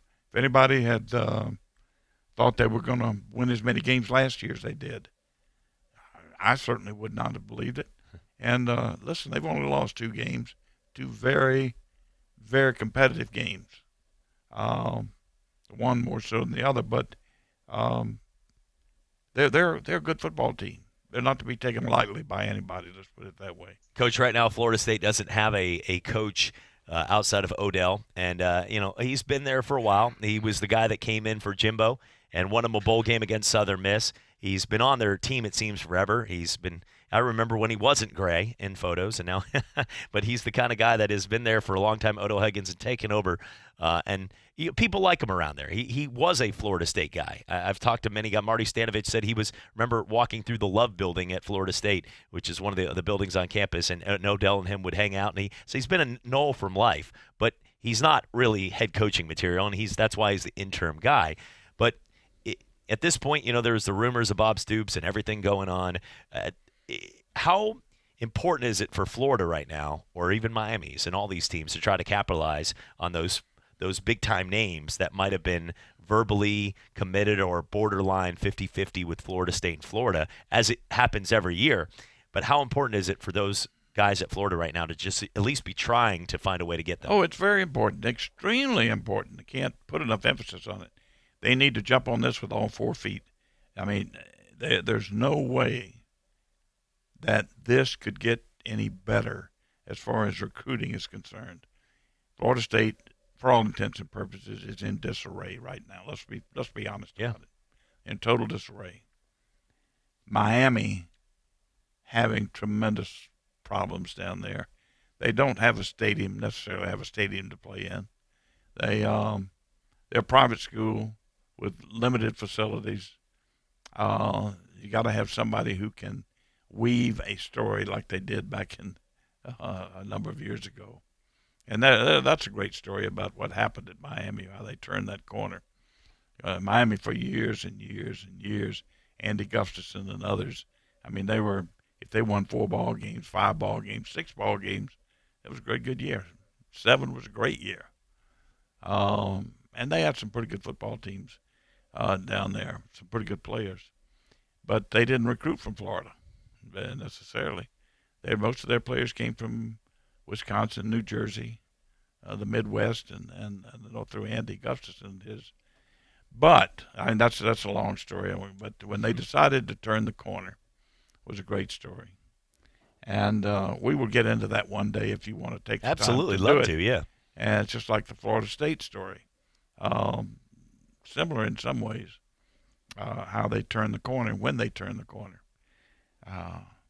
But anyway, I think it's your point is very important time for Florida, and if Miami's smart, Miami will jump it big time as well. I don't think Miami can compete with Florida right now, but they certainly can compete with Florida State for kids. So it's important for those schools to. Every day, every second that goes by, those guys need to jump on that for the future and what they're building. So looking at the game coming up here, Vanderbilt, it'll be a 11 o'clock kickoff. You're looking for a party. Good group over there at Northwest Florida for the Northwest Florida Gator Club at Seville Quarter. And a lot of people will probably be staying home. A lot of people are probably still recovering from the games on Saturday. One of those guys, and I don't know what his itinerary was, but he went out with Hal George and some of the good Florida Gator alumni. Jeffrey D. will join us coming in here in a few minutes to talk some Florida Gator football after a fun week at the world's largest outdoor cocktail party. Florida is number 10 in the nation, 7-2, taking on the 2-6 Vanderbilt Commodores this week, Coach. Show should be some fun. And I'll bet Jeffrey D. is a wild party guy. He is a wild party guy. He comes off. He's his job. He's a banker, and very nice. He always buys drinks, and even when I don't ask, and that's not why I invite you, Jeff, as a co-host, by the way. But he does always buy. But one of the nicest guys you'll ever meet. But he does party, and I've got actually anybody that knows him, Vinyl. If you talk to the people down there at some rock and roll concerts, he's a legend down there. He's a legend. Oh yeah, he does. He is a legend for sure. We'll have to check on Jeffrey D. Coming back for more, Coach. Thank you for your time as a former Florida Gator. It's always exciting to talk to you. Talk football with Coach K tomorrow from 12 to 1 again. We're gonna have some fun breaking down more news. By then, hopefully, we know something more than flipping coins these days on Florida State's next head coach. Coming back for Go Gators right here on ESPN Pensacola, 1330 AM, 99.1 FM.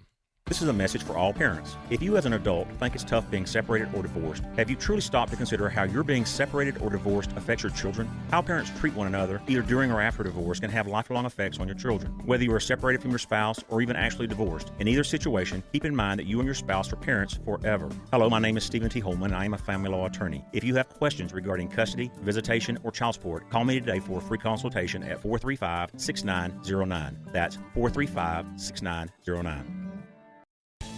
It's time for some straight talk. You know those football players who are all talk, no show? Well, big wireless carriers aren't much different. Well, Straight Talk Wireless doesn't give you the hype, just the savings. For just $45 a month, you'll get the unlimited plan with 25 gigs of high-speed data, then 2G. No contract. All on the same 4G LTE networks as the big guys, but up to half the cost. Savings delivered right to your wallet. Only at Walmart. Savings may vary. See terms and conditions at straighttalk.com. Ordering online Just click, and your purchase appears at your doorstep. But the vehicles that move your order, trucks, jets, and ships, create a lot of greenhouse gas emissions. That's why ExxonMobil and Synthetic Genomics are developing algae biofuels that can reduce emissions from all those trucks, jets, and ships by half. The upshot? A future where your deliveries are just as convenient and greener. Learn more at energyfactor.com. Sports Call with Davis and Justin. Every single game, I have been wrong. I have been dead wrong. I have been so wrong. Top sports stories, the biggest games. With Houston's lineup and their roster, you know that they're all really dedicated. The chemistry is there, and they're hard to beat. The weekends are made for sports, so catch Sports Call with Davis and Justin every Saturday from 11 to 1 on Pensacola's home for sports. ESPN Pensacola, 1330, FM 99.1. You're listening to Pensacola's local and ESPN sports station. Your favorite ESPN radio shows, plus high school and UWF Argo football. ESPN Pensacola 1330.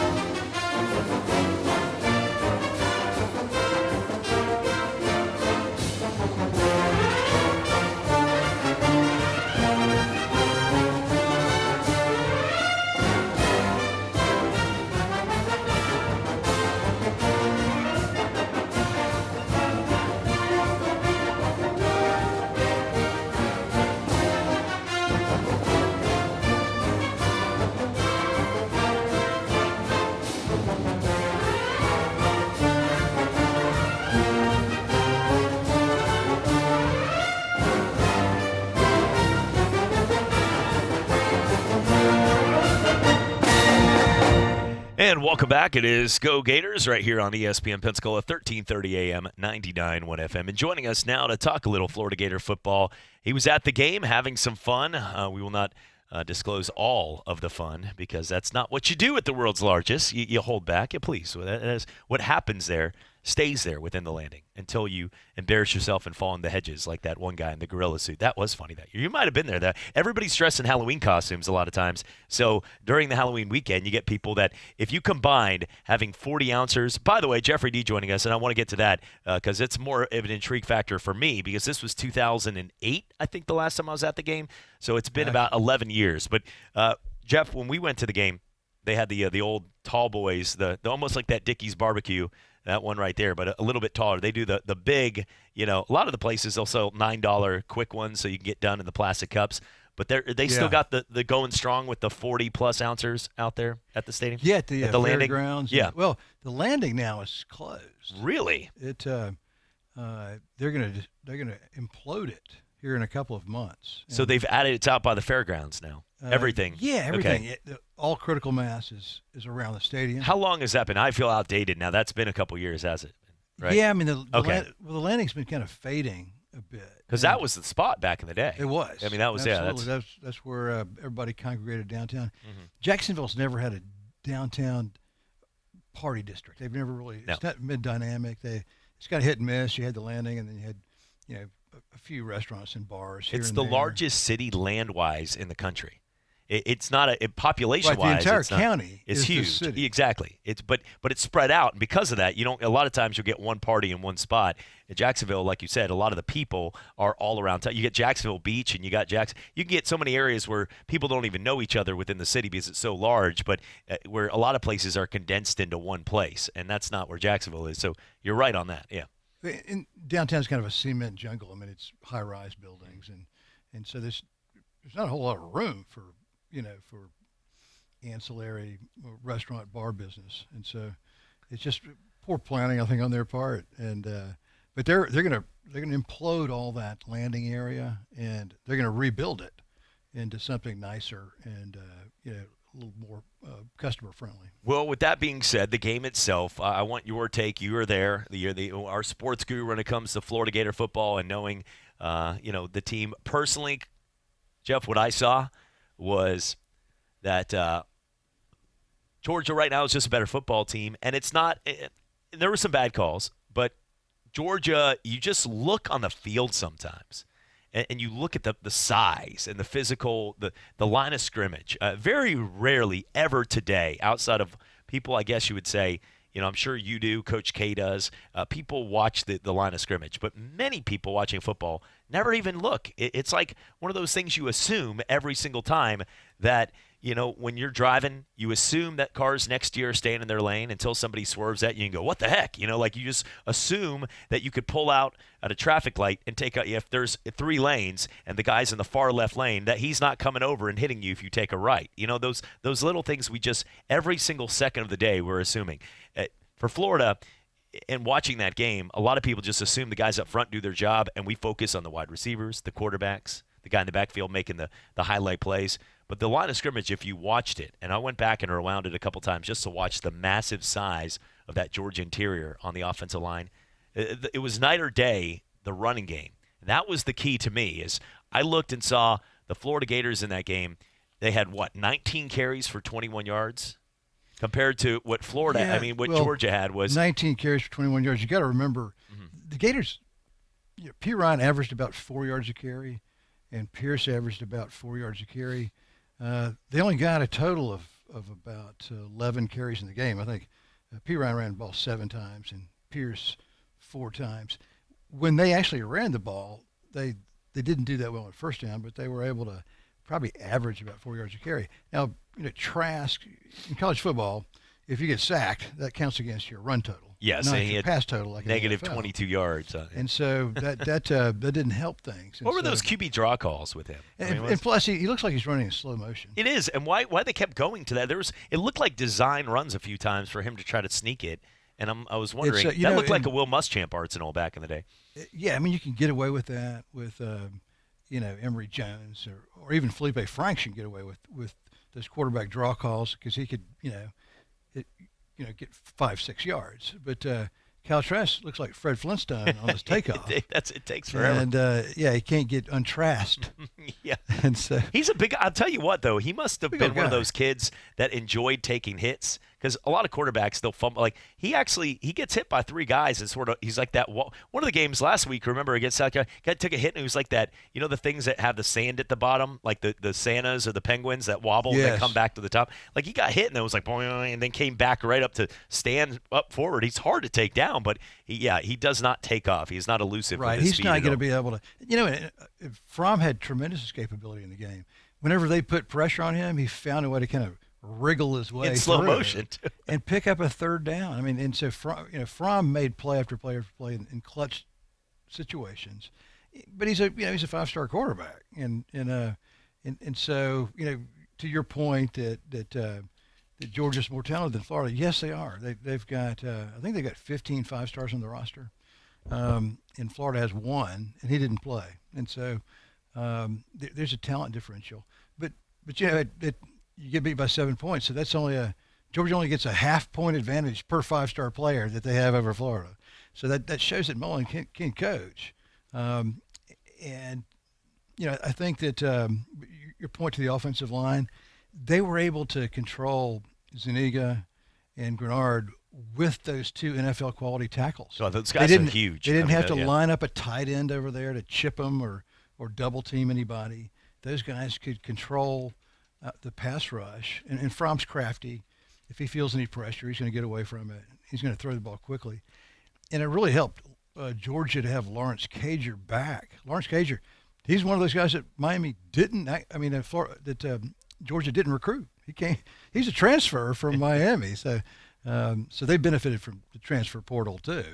And he caught 7 passes for more than 100 yards and a big TD catch. And but it was Georgia controlled the game, but Florida's not that far behind them. They're now I think next year Georgia will probably do the same thing. They'll control the game. I think Fromm may go NFL early, so that's maybe Florida's opportunity is to because Grantham always does a great job at confusing first-year quarterbacks, and because he can put pressure on them and come from different angles and do things they've never seen before. Fromm's seen everything, and so you can't do that to him. You've got to pretty much play him honest. And from a standpoint of the Georgia offensive line, just to put it into perspective, the average offensive line of the NFL is 314 pounds. The Georgia Bulldog offensive line is 330 pounds average across the board, average.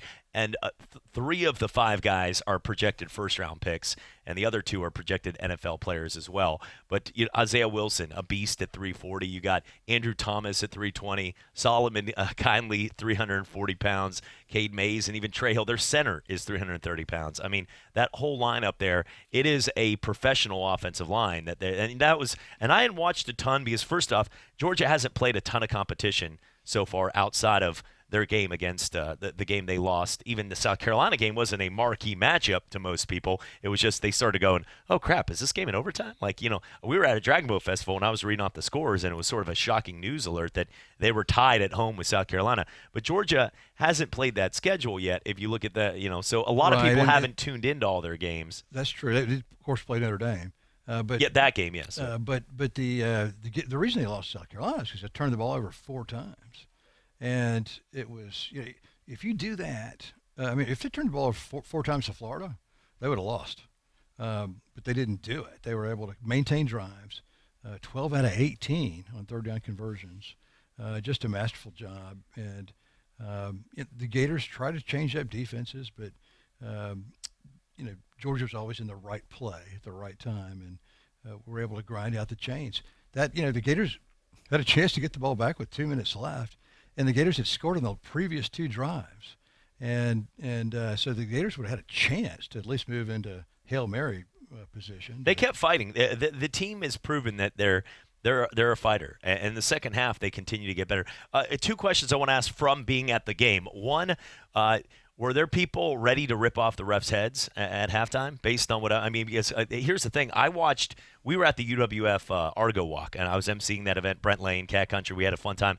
Argos were playing against North Greenville, and we were out there from 2 to 6. So what I did was I had the game taped, but I was getting texts from, my dad being an alumni. You watch the game with them, folks like Wes and other people I know. A lot of the guys that go down to the Northwest Florida Gator Club party are like, this is the worst thing. I'm done. The refs have called, and I went back and watched, and obviously, that play makes Des Bryant say, well, I got it. That had to be a catch for me then, right, in the NFL. But when you look at that game, was it as bad? Because, we saw in the second half, because if the first half was as brutal, and I fast forward through a lot of the first half to get to the second half because when you have it taped, that's the meat and potatoes. We already knew the score.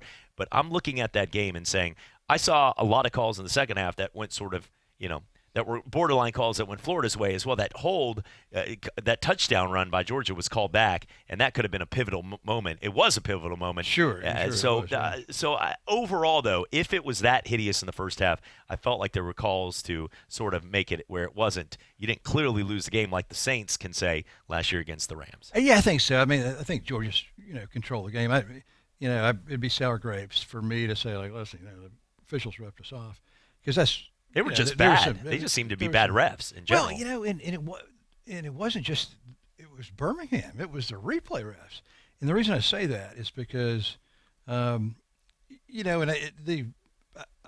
we saw that catch that looked like it might have juggled when he hit the ground, and you looked at the replay and it looked like it moved when he hit the ground, I said, you know what, that's probably going to stand. And everybody goes like, no, it's not. And then, of course, it's called stands. But the ones there was 2 others that kind of bothered me a lot more than that.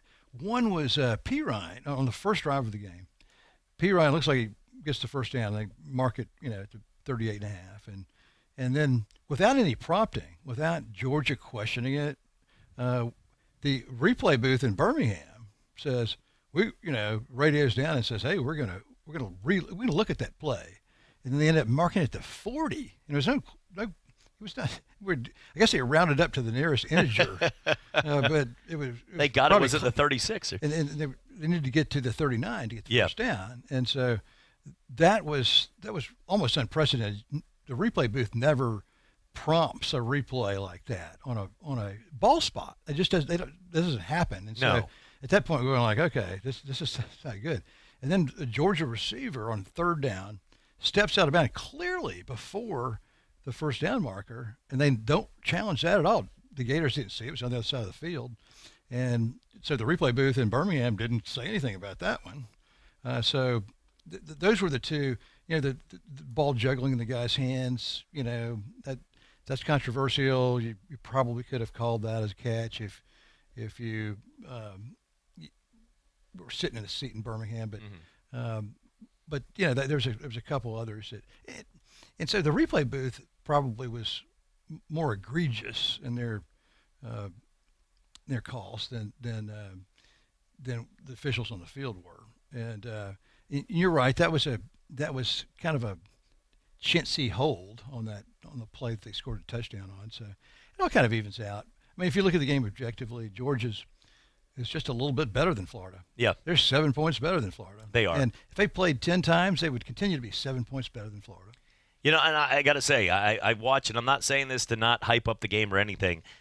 Georgia's is still, to me, the second best. Well, this is going to be tough to say. I'm going to hold back in the hype of, but I think roster-wise, they're the second best team in the SEC. Roster-wise, there might be the second best team in the country. Yes, but because of Joe Burrow and what he's been able to do this year for LSU, the hype and what. But if you watch that game at LSU, and I know it's week in and week out, it's hard to judge in the SEC, but watching every play of LSU and then watching Georgia, the guys manhandled a lot of the up front, whether it was an incomplete pass, a completed pass, the way the interior, the defensive and offensive lines manhandled up front. Georgia was more talented than LSU up front and the way they played. And that's the difference is LSU's got playmakers, some playmakers that just right. Really, with Delpit and even Burrow at quarterback and how they play. If Georgia hadn't gotten Cager back, closer game. Yeah, it would have been. It would have been one of those. Because Georgia's got a bunch of young receivers. They're all talented, but they're just not experienced, and the timing with Fromm is not there yet. Florida might turn into what LSU and Alabama used to be, these low grinders over the next, Well, I hope not. Because Georgia's still winning old school football. That was an old school football win. Yeah, your offensive line dominated. Georgia rotates about 10 guys on the defensive front in 4 positions. And DeAndre Swift, he's a talent. He's a tremendous talent. Yeah, they don't even use. They've got a couple 5-stars behind him. They don't even use. Mm-hmm. Cook and Zamir White. They don't even use those guys. They're rotating Harrion and the starter, and that's all they do. And so there's not enough footballs to go around up there. And so maybe one of those guys will enter the transfer portal. And come down to Gainesville. When we come back, we'll continue our conversation. Jeffrey D. at the Florida-Georgia game this week, getting set to go for Vanderbilt. And we'll also talk a little college football playoff as the selection committee will make their choice tonight. And even maybe touch on a little preview of Florida Gator basketball. Based on that, today, the season gets kicked off. How many people, in light of the NHL, the NBA, the NFL last night, college football tonight. This is when the Maction and Sun Belt throw games at you. And now it's the college hoops kickoff all day. So how about that? It's just if we didn't have enough sports, now we just have a little more, and I'm not complaining. Coming back for more right here on Go Gators. Algae. That murky green stuff may not seem very useful, but it could be the future of energy. That's why ExxonMobil and Synthetic Genomics are developing biofuels from algae, so that the trucks, ships, and planes that drive our economy could one day run on algae biofuels with half the greenhouse gas emissions of today's fuels, keeping transportation humming while cutting emissions. Learn more at energyfactor.com. Tonight at 10 Eastern on CNBC, the series premiere of Back in the Game. How much do you think you made your entire career? About 200-something million. I'm Alex Rodriguez. Remember Evander Holyfield? Today, his fortune is gone. Trusted people. Now that I'm retired from baseball, I want to give back by helping ex-athletes and entertainers get back on their feet. I kind of feel that everything is too late. Enough with the excuses. From executive producers Alex Rodriguez and Michael Strahan. This is a fresh start. Back in the Game. Series premiere tonight, 10 Eastern. CNBC. Get yours. At AutoZone, we're all about giving you more ways to get the most out of your ride, no matter the road. With our free AutoZone Loan-A-Tool program, you can choose from over 100 specialty tools, borrow the one you need, and get the job done right, all while saving precious time and money. And you can save even more with our great deals, like 5 quarts of Pennzoil high-mileage motor oil and an STP oil filter for just $28.99. Visit us at AutoZone.com and start your job fast. Deposit required. Restrictions apply. Get in the zone, AutoZone. You're listening to Pensacola's local and ESPN sports station. Your favorite ESPN radio shows, plus high school and UWF Argo football. ESPN Pensacola 1330.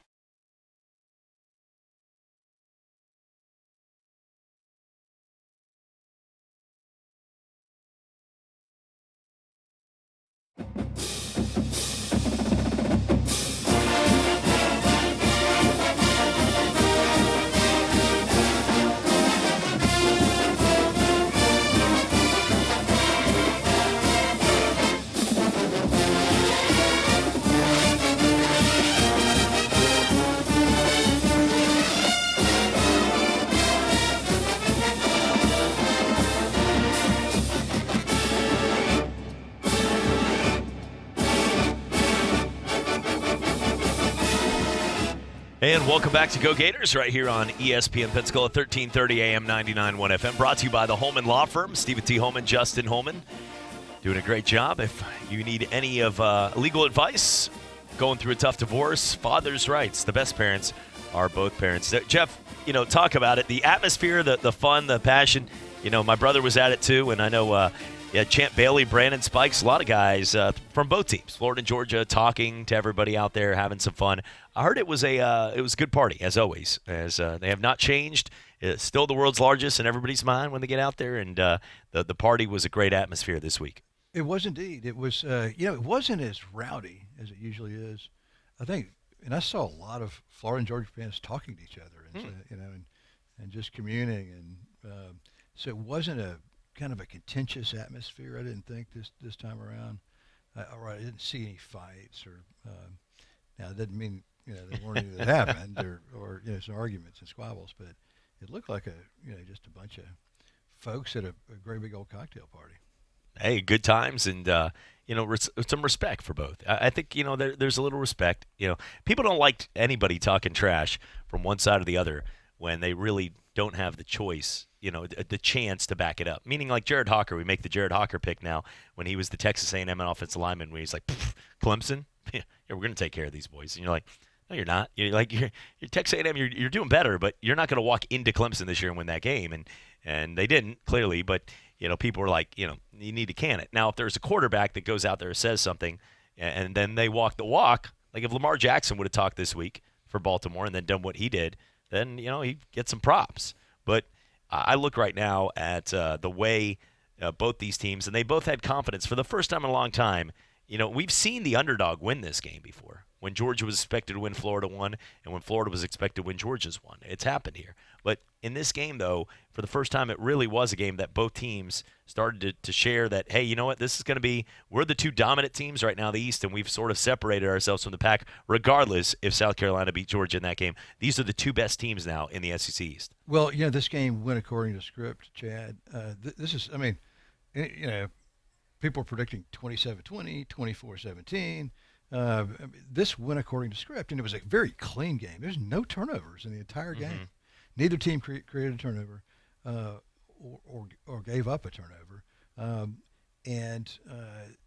Florida had a busted coverage on that one touchdown pass, but otherwise it was relatively clean. Georgia was having to grind out. I mean, if Florida played a little bit better in third downs, then we got a closer game. But it was really a very cleanly played game on both sides. It was a hard-fought game. I mean, there was a lot of hard hitting out there, and Georgia was just a little bit better on the offensive front and the defensive front, and so Florida's got to somehow build that depth, and they, right now they have to do it with four-star athletes. And if you look at the most recent 247 composite. Clemson's kind of the runaway winner this year, and they've never, Clemson, whenever they were becoming elite, we're not recruiting Alabama or even Florida State or Ohio State or Georgia, but now they are. They've got 6 5-stars committed to them that are going to sign in December, out of 20 total commitments, and they've got 9 4-stars. So then LSU's got 3 5-stars that are committed to him out of 24, 16 4s. Bama 3 5-stars, 16 4s and then 23 total commitments. Ohio State has 2 5s. Georgia has 2 5s. Texas 1, A&M 2, Notre Dame 2, and then those are the top 8 teams. And Florida's 10th. Florida has 12 4-star commitments, and they've got probably going to get as many as 16 or 17 4-star commitments. Maybe not any 5s. But, I've always thought, hey, if 2/3 of Dan Mullen's recruits are 4-stars or high 4-stars, they're going to be pretty doggone good. And so maybe he can beat Georgia in, an off year. Like next year, Georgia's going to probably, if Fromm goes pro, and there's a good chance that he will, he's probably going to be a first-round pick, then they're going to have to use one of their backups on the roster right now, or that kid out of Georgia, or kid out of Jacksonville. That's the commitment that Florida wanted badly. And so So next year it could be an off year for Georgia relative to quarterback play. Now, everything else on the roster is stacked and loaded and ready to go, including wide receivers will be better. Looking at right now the situation going on at Florida State, and it's stooping to a whole new low, I guess you can say right now. But they've gone to a point where even I was hearing from 2 or 3 people that I respect the heck out of yesterday. Bob Stoops is there. This is what's happening, and he was there. He was actually in Tallahassee, but I don't know. Coach K brought up a good point. He's not employed right now by a college football team, so he has the right to sort of let his wings fly. XFL, I don't know the stipulations of the contract, but based on that, most of them are golfing during the weekend or doing other things. It's not as serious taken as some of the other leagues where you have to be 24/7 with your team. I mean, Steve Spurrier was able to do whatever he wanted when he coached the AAF in Orlando. So you look right now at the situation with Stoops. He could have been there talking on behalf of his brothers or talking and just hearing out where PJ Fleck or Matt Campbell or all these other names that have been on the list, they can't right now. They're employed by their team, and they can't just fly down to Florida State in the middle of a conversation and do that. So based on that, that could be one of the choices. I'm done speculating at this point because I'm obviously at this point I thought yesterday that he was going to be the guy. I got some really credible sources, some guys that I trust. And it's not that I have given up trusting on these people, but they gave me hey, we're pretty close to a deal getting done with Bob Stoops. That did not come through. Now, Jeff, with all that being said, looking at the Florida Gators, how is this going to affect, if you're the Gators, how quickly should they be moving on some of these borderline 3, 4, and 5 guys that are out there that Florida State and Florida always fight for year in and year out? How quickly, and I talked to Coach, and he said it is vital as it can get before they can get a coach or what's happening right now, that Florida is out there letting people know, hey, look, would you want to be part of this, or you have a chance right now to be a Gator, kind of thing. And you can decommit in the early signing period, and we understand that. But they should be working very tough over the next couple of weeks to try to get that done. Yeah, backtracking to the Florida State Go thing for just a second. Whenever I heard that story yesterday from the TV station in Tallahassee, I was pretty skeptical because it would be very, very unusual for a guy to get fired and then 24 hours later. I mean, these guys weren't just saying, hey, they're in talks with Bob Stoops. They said, like, they're almost have a contract signed with him, and that Levitt's going to be the defensive coordinator, and that Kendall Briles is going to stay as the offensive coordinator, and then Kendall Briles is going to be the coach in waiting. They can't set anything up like that quickly. And then all you had to do is go to Bob Stoops' Twitter. He's down in Miami at 6:00 at night, and there was 2 photos of him, one at 6 and one at 9. Could he stop in Tallahassee? Maybe, but he wouldn't have much time to talk to anybody. He was down there for Dan Marino's charity function. And whenever on his Twitter handle, he said, it was all about Renegades, and so, where he's the kind of the GM. And the I head saw coach that, yeah. So I don't know that, I'm not sure who these sources were, but to me, that was a little bit jumping the gun. And then simultaneously, Florida State hires a firm to go on a search. I mean, why would they do that if they're going to sign Bob Stoops? It doesn't make any sense. Bob Stoops has turned Florida down 2 or 3 times. Bob Stoops is almost 60 years old. He's been out of football for 3 years. He's got a job. He's not only the head coach, but an integral part of the management of this XFL team. It would be a abrupt departure for him to suddenly say, like, well, I'm going to take that Florida State job. I mean, it just doesn't make a whole lot of sense. And so I was skeptical immediately. And so, we'll see. I don't have inside sources. I'm done. I'm going to sit back and eat popcorn now. I really like, and I made that clear because you know me. We've been working together, I think, now about 5 or 6 years, and we knew each other even before that.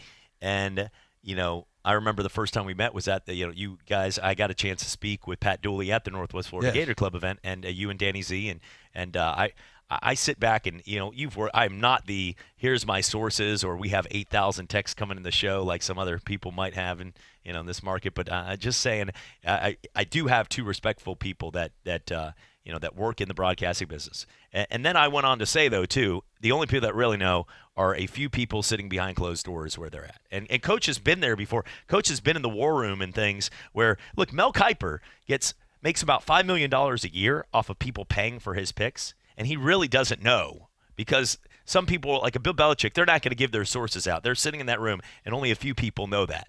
It's like a bank PIN account. You might know where I go if you go to Regions or Bank of America or this place, but you don't know at the end of the day, Beach Bank, wherever you are, but you don't know my PIN. You don't know this. You know what I'm saying? Like, you don't know unless I give the account number, you hack me. That's the difference is you might know some, but you don't know all the details. And I for the first time, I'm sitting there watching that black cat run across the field and everything going on. So I'm like, I'm going to post this. You know what? I'm going to just let people know on behalf of, like, trying to help the cause. Like, hey, this is what I'm hearing, and these people are pretty good. Like, so maybe you get a party tomorrow. And then I realize, I'm like, oh, crap. And then Kirk Herbstreit's, just said a couple minutes ago, just talk with Bob Stoops. Any reports that he's going to be Florida State's coach are not accurate. Look, I'm done. I'm not going to sit here and speculate. I know the guys that it seems look like good choices. Who knows? Bob Stoops tomorrow could be the coach, and we all just sit here and laugh at everything. So I don't know, but it is something where everybody has an opinion right now. So I'm gonna. Well, in this rush to say these guys can get kudos if they're right on one of these guesses, and that's not what I was trying to do. Me, it was more. Well, absolutely, yeah, absolutely, and. But I'm actually deleting my post with 8,000 dislikes now. Right now, I'm just playing. Remember a couple years ago. I mean, all the Florida websites, Gator Country and several others, saying like it's going to be a 5-year contract for who's the guy at UCLA now, Chip Kelly. 5-year contract for Chip Kelly at $6 million a year. It's a done deal. It's signed, sealed, and delivered, which was the farthest thing from the truth. Yeah. And so we were on air when that was happening last year. Yeah. So it's almost endemic. It happens every time. It's a high-profile coaching job. Alex Rodriguez was with Boston, the Red Sox. He was coming into Boston. I remember sitting there, and that was Tim Kirchin. That's right. Yeah. Well, of course, Bob Stoops was, of course, rumored back then. They go like, listen, it's not going to be Bob Stoops. The guy doesn't want to jump back into college football. He's already explained that he can't stand to have to. The 24/7 that the grind the recruiting is now, and so you have to be all in to do it. I mean, he left Oklahoma. I mean, that you talk about a cush job where you're going to win the Big 12 every year, and rake in offensive talent. Does he really want at 60 years old to go do a reclamation project at Florida State? Doesn't make a whole lot of sense. I mean, maybe you can get him back in 3 years and start winning, and. Now, one thing you've got going for him, the ACC is kind of soft, and so the only competition would be Clemson. Well, it'll be intriguing, too, tomorrow. Terrence A. Gross will join us for Tomahawk Talk, so looking forward to talking a little more. Hopefully by then we know a little bit more about the situation. Gator fans aren't minding it. They're sitting back here. You guys aren't. And I know for a fact they're not minding. You mentioned popcorn. Yeah, I was going to say. Yeah, they're like, hey, you know what? We're 7-2, you guys. Just got crushed by Miami, and we were told that the nation told you guys that you guys were an embarrassment in the fourth quarter in many people's minds, not Gator fans, but because you were so close with them, and it was a bad Miami team, and the way they played in the fourth and the penalties, and they just annihilated Florida State at home. So that's even more of a that's where we're at right now. Well, yes, but you're right. The Gators weren't very good in that first game. No, they're a better team now. Four times, and they've gotten progressively better during the course of the year. We got to take a quick break. When we come back, we'll talk some more Florida Gator football here on Go Gators, ESPN Pensacola. This is a message for all parents. If you as an adult think it's tough being separated or divorced, have you truly stopped to consider how your being separated or divorced affects your children? How parents treat one another, either during or after divorce, can have lifelong effects on your children. Whether you are separated from your spouse or even actually divorced, in either situation, keep in mind that you and your spouse are parents forever. Hello, my name is Stephen T. Holman, and I am a family law attorney. If you have questions regarding custody, visitation, or child support, call me today for a free consultation at 435-6909. That's 435-6909. This year, the Home Depot can help bring the holidays home for free with free delivery on online holiday decor like artificial Christmas trees, big, small, white lights or multicolored, 140 varieties. Pick one out and we'll deliver it over the river, through the woods, right to your door for free. Free delivery on online holiday decor only at the Home Depot. More saving, more doing. U.S. only. See store for details. Saturdays are meant for sports, so Sports Call with Davis and Justin is here to kick off your sports weekend. College football, the NFL, the MLB, the NBA, the PGA Tour. If it's happening on Saturday, we're talking about it. Plus, weekly interviews with the players, coaches, and fellow journalists. Be a part of the show by calling or texting in at 623-1330. Sports Call with Davis and Justin every Saturday from 11 to 1 on ESPN Pensacola 1330 AM, 99.1 FM. Talk football every day with Pensacola's own Coach K. Credit a great performance by Garoppolo. And I love the way he throws the football. He's got all the things going for him. Every weekday, noon till 1 on ESPN Pensacola, 1330 FM 99.1. ESPN Pensacola is your home to UWF Argos football. Catch every game, home or away, on Pensacola's home for local sports. ESPN Pensacola 1330 FM 99.1. You're listening to Pensacola's local and ESPN sports station. Your favorite ESPN radio shows, plus high school and UWF Argo football. ESPN Pensacola 1330.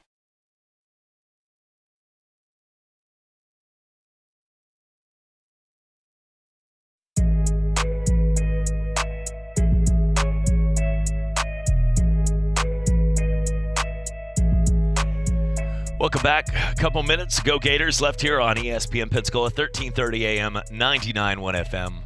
Not going to lie, I'm excited to eat lunch here today. I'm going to get out. That's right. Get out of this room. Yeah. Having to do shows from noon to 2. Well, but today, in a good way, right after we got done here, Joe Theismann stopped by. So obviously that was a treat. That's great. And it was helping him out. I know he had to do some voiceover stuff for Washington, the Redskins, and got a chance to speak with Joe. But we end up talking and doing about 2 or 3 segments that we'll hear tonight on the Sports Drive. But that was so since about 7:48. I've been in either in this building. So it'd be nice after my show. Afterwards, I'm gonna take like a nice. I actually might go find.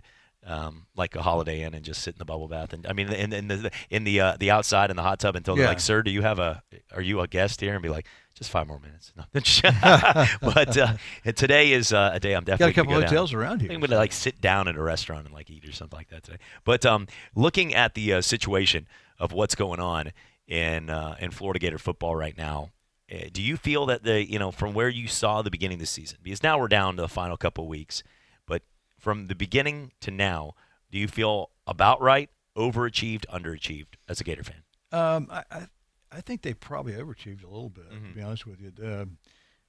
I thought they'd be pretty good, and they've been a little bit better than that. I mean, 7-2.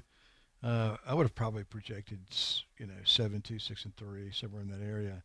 But they've been relatively competitive in the games. I mean, nobody knew LSU was going to be just a runaway tiger this year. And they're good. I mean, LSU is terrific, and get that win against Auburn, big win. And listen, Auburn's a really good football team, and people probably aren't giving them the credit, and they're trying to run Malzahn off. If they try to run Malzahn off, I think Florida State ought to grab him as quickly as they could. But that was a big win, and beating Miami and Kentucky and Tennessee, and I mean, those teams aren't soft touches. They're good enough to beat you if you're not playing well. So if the Gators can win out, and they've got a pretty good chance. They've got Vanderbilt, Missouri, and Florida State. 10-2, they're projected to, if 2 SEC teams make the Final Four, the Gators are projected to go to a New Year's Six bowl game in the Orange Bowl, which the Orange Bowl would like to have them because they'll bring a big crowd. Well, Jeff, this is all the time we have for Go Gators. Vanderbilt, the game for the fan base should be a win. Football is here. Catch all the let me turn that down. That came out of nowhere. So Go Gators. Go Gators, absolutely. All right. For the Stephen T. Holman and Justin Holman, the Holman Law Firm, brought to you. They're the title sponsor for Go Gators and Go Gators. 7-2. And thanks to Jeffrey D. for joining us, Coach K. I'm Chad Brillante. I'll be back. I will be back. Coming back for more right here on Fine Ball. 1330 AM, 99.1 FM, WEBY, Milton, Pensacola. All them dogs are counting down, about to put the anchor down. Hotty toddy, who's it gonna be? Cowbells and swamp, the Aggies wrong. There's nothing like the SEC.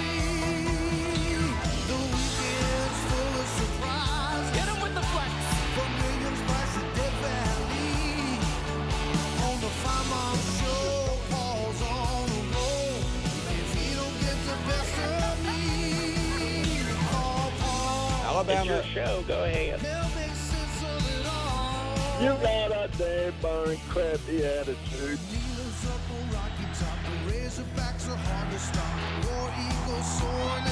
Let me talk, Danny. Okay, go.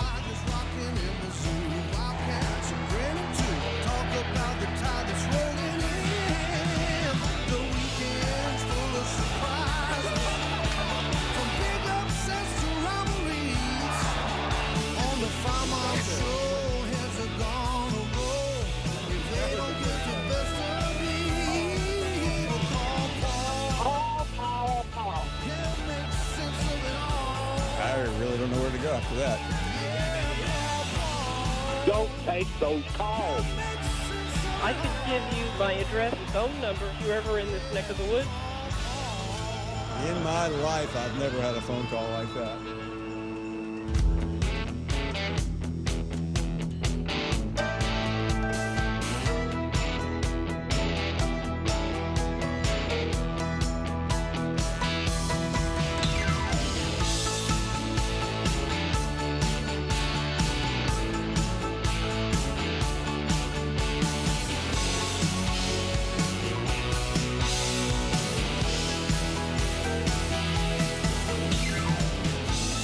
And we welcome all of you back to the program. Let's head to the Bayou and Marty Smith down there. And, of course, it's always a party if Marty is in the house. Marty, a return trip to Baton Rouge just 10 days ago. He was down there. Marty, set the scene for us, especially with the news today about Michael Divinity. What's going on there?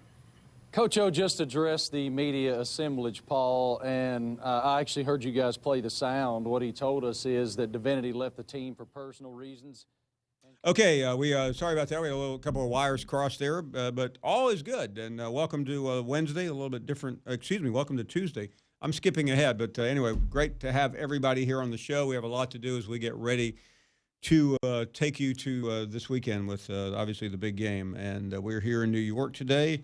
We will head around the country to check on some of the bigger stories, including the one out of Florida State earlier today when there was at least a television station reporting that Bob Stoops was close to taking the Florida State job. We'll try to clear that one up. There's been a lot of conflicting stories since then. We'll head to Fayetteville to see what the fate of Chad Morris is. It's not very good. And Rick Carley joining us from Alabama, comparing and contrasting the game of the century in 2011 as opposed to the game of the century in 2019. Our phone number, of course, is 855-242-7285. We certainly look forward to hearing from all of you for the next 4 hours. Many guests. A reminder, we will be in Tuscaloosa on Friday. Where else would we be? And look forward to doing that. So let's get back to the calls at 855-242-7285. A number of guests will join us. We'll find out what's going on in Auburn as well. Let's start with Christian. And Christian is in Florida. Christian, thanks for the call. Good afternoon. How's it going, Paul? We're doing great. Thank you very much. Yeah, I wanted to talk today. I had a question about being a sportscaster, but first I want to say that I know there's talk about Tua and his health, going into this LSU game. I just want to say that, I know that, I am concerned, but at the same time, I feel like with or without him, if Mac Jones has to play, I think we should have a lot of faith in him, and I think he can get the job done. Don't you think? I don't know. I couldn't answer that question as confidently as you can. I think he's a serviceable quarterback. He beat the worst team in the SEC convincingly, but how he'll fare against what many believe is the best team is somewhat doubtful. But anyway, what about your own career? Yeah. So the question that I have is, I took this journalism class a couple of years ago online, and one of the things that I was taught was to not be biased and all that. Right. I was wondering, when it comes to being a sportscaster, obviously, like everyone, you have your own opinions and stuff. But on certain topics, how do you share your opinion without coming out sounding biased towards something or whatever, I guess? I tell you what, it's one of the more difficult questions I think you have because let me say this: as human beings, we all have innate biases, and whether I admit it or not, deep down, you're pulling for certain teams over others. I mean, it's hard to watch. It's hard to watch sports in a completely and totally neutral fashion, or anything for that matter. But what you have to try to do is have fun with it, but also be fair. And you know, I get accused of a lot of things, and I just roll with the punches because that stuff doesn't bother me. But when you're, the most important thing you have to be as a host or as a sportscaster, you have to be authentic and you have to be believable. That doesn't mean you're not going to say some crazy things, because I think I'm leading in many categories in doing that. But when you say something important, you have to you can't have destroyed your credibility where people won't believe you when they really need to believe you. Yeah, I get it. Well, good luck, and please call back anytime. I could possibly help you on that. Let's go to Dwayne in New Orleans. Dwayne, go right ahead. Hey, Peanut Head, Paul Feinbaugh, you biased. You don't like LSU. You never did like LSU. Marcus Spears should tell you something. Every time Marcus Spears tell you something about the Tigers, we didn't beat Alabama in 8 years. I know that, Paul Feinbaugh. We didn't beat Alabama in 8 years. Alabama is the best team out there. They number one in the USA poll, and we number one in the AP poll. But forget that. They number one overall. We going to their hometown. They number one. Hey, y'all need to let them know they number one. They never beat Alabama yet. Don't put attitude on the Dwayne, why don't we slow down for a second? Because I really have no earthly idea what you're talking about. Don't put attitude on the pedestal talking about they number one. They ain't number one. They ain't number one. Alabama number one. We go in there and kick their butt. Okay. Dwayne, you're really wasting everybody's time with your idiocy here. Paul Feinbaugh. Well, first of all, when you start the conversation by calling the person on the other end of the phone a peanut head, it really kind of denigrates. Hey, calm down, pal. Okay. You hate LSU. I don't. First of all, I don't respond to people that man, you're Alabama lover. You love Alabama. And you're basing that off. I know you love Alabama. No, everybody doesn't know that. Yeah, they do. Because you went to Tennessee, you got away from Tennessee, and you love Alabama. Hey, do you know where my first job was? What, Alabama? No, covering LSU. Covering LSU, all right, that's it. But you didn't like LSU. You never did like LSU. And you're basing this on what? On you, how you talk, how you represent, and top 10. Well, everybody knows LSU lost. Hey, Dwayne, when you say everybody, are you talking about everybody in the whole world? No, everybody in the whole world, Paul. Well, I want you to explain to the audience what everybody means, because to me, everybody means like everybody in the state of Louisiana and the state of Alabama. No, I don't think that's true. That you hate LSU, I bet I could find one person in Louisiana who doesn't think I hate LSU. Man, you don't like LSU. Man, you're an Alabama lover, man. Everybody know that. Everybody see you love Alabama. Everybody you brag on Alabama. You should have dressed up like Nick Saban for Halloween. How do you know I didn't? That's what you should have. How do you know I didn't? Huh? How do you know I didn't? I know you did. You probably did dress up like Nick Saban.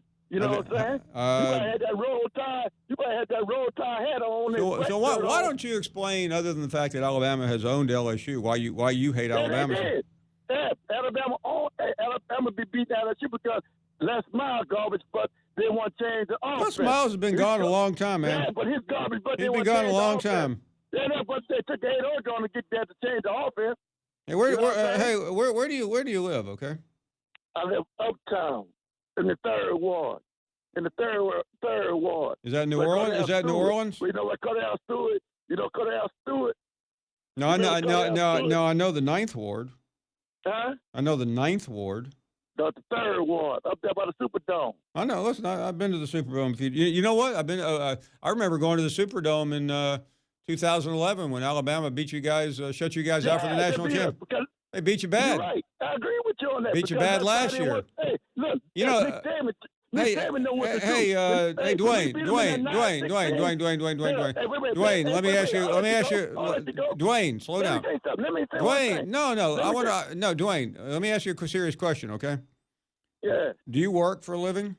Yes, I work. Do you have health insurance? Yep, I got all that. Dental, health, medical, all that. Does it cover psychiatric help? No, you need it. Nick Saban lover. No, I was going. If you're Nick Saban lover. If you're you Nick Saban lover. You love Nick Saban. I do. I'm in love with him. If your policy doesn't include mental health, I'm willing to spring for the first visit to a psychiatrist. I hear you, Mr. Paul. Hey, Mr. Paul, but look, Mr. Paul. Okay. Les Miles didn't want to change the offense. That's why, when LSU went up there and beat them 9-6, yeah. Did Nick Saban cry? He cried so much to get back in that championship game against LSU because Oklahoma Cowboy lost. Yeah. That's how he got back in. Okay. That, huh? Hey, Dwayne, listen. I've got a couple of friends over there at the what's the name of that hospital in the Ochsner Clinic. Chad, Chad has been shut down since Katrina. Yeah, I want to make sure. Listen, I'm going to Tulane Hospital. I'm going to make an appointment with a psychiatrist for you. Are you available tomorrow morning? Hey, let's check this out, Mr. Paul Fireball. Everybody knows that you love Alabama, all right? Everybody in the world knows you love Alabama. Everybody knows that. Know that. We know that. Don't be on the side. I'll tell Marcus Spears. Look, I got Marcus Spears' jersey. I'll tell Marcus Spears to boo you every time. Boo, boo. Okay, listen. I'll have the doctor call you tomorrow. Dwayne, set the appointment up. Good deal. Capiche. What a way to start the show. We're heading to a break. We need one pretty badly. We'll talk about Auburn. We'll talk about this dumpster fire. Well, pretty much fill in the blank wherever you want it to be. We'll talk about it. We'll talk about the rumor today that Bob Stoops was about to go to Florida State and what the latest is on that. All of that coming up next. The Paul Feinbaum Show is presented by Regions Bank. Enter the Regions Road to ATL Sweepstakes. Full details at roadtoatlsweepstakes.com.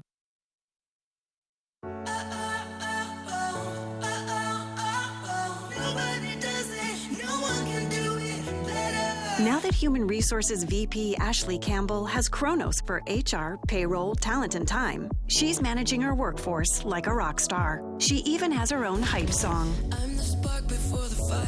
I'm the power in the train. I have a really diverse workforce with different hours, skill sets, and pay grades. Don't stop. I'm the dream, you should know that. Now we're motivating and engaging the right people every step of the way.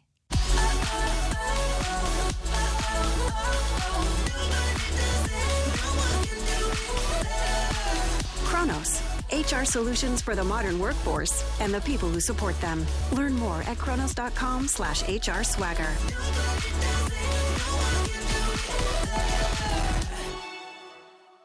ESPN Pensacola 1330 AM and 99.1 FM. I'm Justin Patrick with your local high school sports update. Last week was week 11 of the 2019 high school football season with 3 games going on in the area.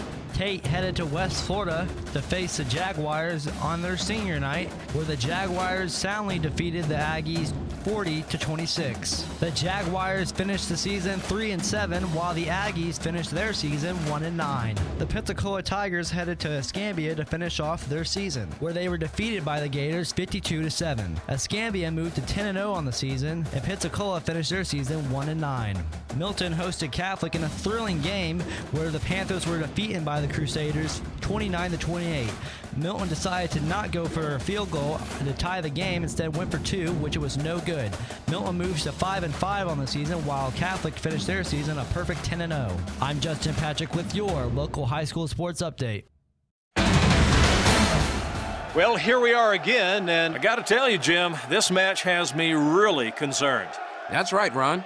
In one corner, we have a powerful heavyweight, a train, weighing in at a whopping 6,000 tons. And in the other, this hasty lightweight challenger, a car, at just 1.5 tons. This does not bode well for the car. or the people in it. Ron, this is one of those rare moments where I actually find myself at a loss for words. This driver can't think he can beat a train. I can hardly bear to watch. It's no contest. Every day, people are injured or killed trying to beat a train at rail crossings. Trying to beat a train is more dangerous than you think. See Tracks, Think Train. For more safety tips and information, visit ctracksthinktrain.org. Hello, sports fans. Miles Bentley here, General Manager at Hill Kelly Dodge Chrysler Jeep Ram in Pensacola. Growing up, I always loved sports. Nothing but net, out of the park, through the uprights. Sink the puck Bentley, that was me. But my love of the game couldn't beat my love for Pensacola and helping folks get on the road of dreams in a new Dodge Chrysler Jeep Ram. Sure, I never went to the big leagues in sport, but we're all pro here at Hill Kelly Dodge Chrysler Jeep Ram. Proud to be in Pensacola. ESPN Pensacola 1330 AM 99.1 FM is accepting applications for employment. Periodically, we have openings in sales, business, news, promotions, engineering, production, and programming. We'll keep your application for consideration when such an opening occurs. We also provide internships for qualified students. Apply online at ESPNpensacola.com or at our studios at 7251 Plantation Road behind University Town Plaza. ADX Communications is an equal opportunity employer.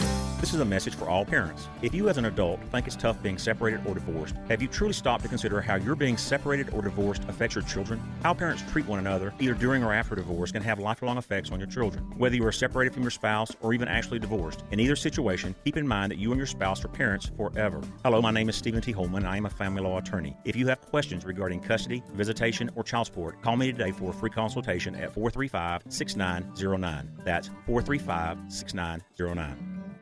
Football season never ends on Talk Football with Coach K. Stidham is tearing it up at New England. He may well be the incumbent to Tom Brady there. Former head coach of the Buffalo Bills, Coach K brings his expertise as he breaks down the game, the players, the coaches, and the front office. Plus, high-profile interviews from the biggest names in football. Talk Football with Coach K every weekday from noon till 1 on ESPN Pensacola 1330 FM 99.1.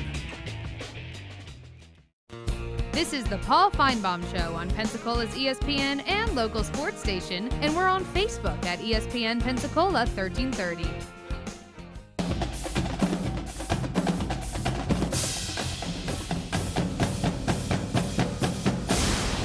The Paul Feinbaum Show is presented by Regions Bank. We welcome you back. Really glad you're here, and a lot to discuss today, and I don't even know how to explain that beginning. That was one of the more unusual beginnings we've had on this show. But we're here to please, and we're glad you are around. Let's check in now with Justin Ferguson, covers Auburn for The Athletic, and see exactly what's going on. Auburn, a little bit of time to try to figure out what end is up. Justin, thank you very much. It's always great to have you on, and we're trying to figure out what's next for Auburn. You cover the team. Good afternoon, and tell us all about it. Yeah, thanks for having me on, as always, Paul. This final 3 games coming up for Auburn, I mean, Auburn's not really a team that's probably going to win a championship this year. They're going to need a lot of help to even get even remotely in the playoff discussion. So, but I don't know if there's another team in college football or program that the outcomes can be so varied for the future of the program based on what happens, over these next 3 games, especially, the Georgia and Alabama ones. Auburn has had a season where, they've had a freshman quarterback and some growing pains were expected on offense, but to go in and have as bad of offensive performances as they had in Florida and LSU, games that they could have been winnable with just a little bit more life on offense, has created a really, really tough spot, I think, for Gus Malzahn. And we're about to find out if the offensive performances that they've not been able to do in big games were a result of playing good opponents or playing in really tough environments, because Georgia and Alabama are going to have great defenses, and we'll see if playing in Jordan-Hare Stadium is going to make a difference. Yeah, I mean, so much was made, Justin, about Gus taking over again on the offensive side of the ball, and obviously we saw the Purdue game, and may have jumped to conclusions, but how would you evaluate what we've seen this year offensively? I realize we have new players involved, just in terms of the play selection versus years in the past. Yeah, I think the play calling for Auburn this season has been stronger. They've tried some different things. They've diversified the playbook a little bit more than we've seen in the past in the passing game. Now it's not a wide open attack, and it's not, Gus Malzahn's still going to want to be a run play action team, but it seems like there's been a few games this season where they found a rhythm with Bo Nix. They found some of the running plays and the personnel that they wanted to work with this offensive line, playing quicker, playing out of those RPOs that I feel like plays to their strengths. But it's tougher to do that when you go to these tough places like Death Valley and the Swamp, and Auburn wasn't able to be consistent.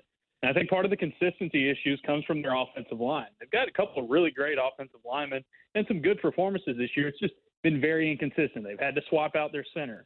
And one of the big things with Gus Malzahn, and I think that gets not talked about as much with him, he needs a really good offensive line for his offense to be really good, no matter what that looks like, whether it's Cam Newton or Nick Marshall or even Jarrett Stidham and Kerryon Johnson in 2017. And Auburn's offensive line that had a lot of hype coming into the season, 5 seniors, they're going to get it going, just kind of has not been able to be consistent enough. And I think that's really limited at what Malzahn can do, especially when you throw on top of it a freshman quarterback that has made, quite a few freshman mistakes. Justin, when Gus Malzahn loses a game, there's always noise. And it seems like in the past, especially 2 years ago, when it did seem like his job was on the line, he handled it very well. Do you see any deviation so far with the noise starting to pick up as the leaves fall off the trees? Yeah, I mean, I think this is the noise has definitely been picking up, and I think what Gus Malzahn has in front of him is a really good opportunity, like he did in 2017. In 2017, they lose to Clemson on the road, they lose to LSU on the road, they blow that game against LSU on the road. They get Georgia and Alabama at home, and they get back going again. They win those games.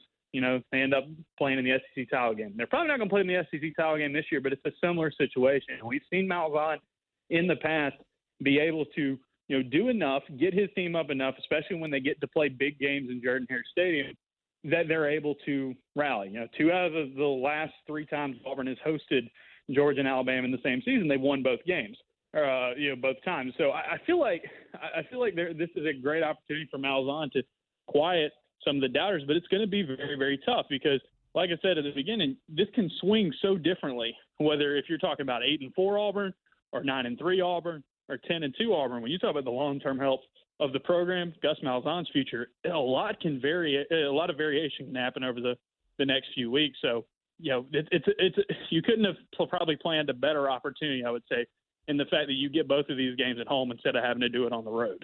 Yeah, that's true, and I agree with everything you said. Except, what if they don't win these 2 games? And I realize we're just trying to guess, but you know the fan base right now. Right now, how do you think this fan base would handle 2 losses against Georgia and Alabama? Not well, and I think the big thing is going to be how Auburn loses those games if they lost them, because they play better on offense. You put up a fight, maybe you can talk yourself into it. But even still, coming into the season, we thought what was going to define success this season for Auburn and Gus Malzahn is how much better are they going to look on offense? How much more consistent can they look after what was a bad year in 2018 with inconsistency? And how much better can you play against your rivals? If you lose to Georgia and Alabama in the season, as tough as those teams are, you will have gone 0-4 against your 4 biggest rivals because you picked up Florida this year. And that's tough. And those teams are tough, and they're going to be 4 of the best teams in the country this season. But Auburn doesn't want to feel like they're that far behind. And it's going to really, really frustrate the fan base because it'd be another 8-4 season. It'd be another fruitless year against your rivals. And then you would do that dropping 2 games at home where you have been playing well in big games. That would really, really ratchet up the pressure on Malzahn.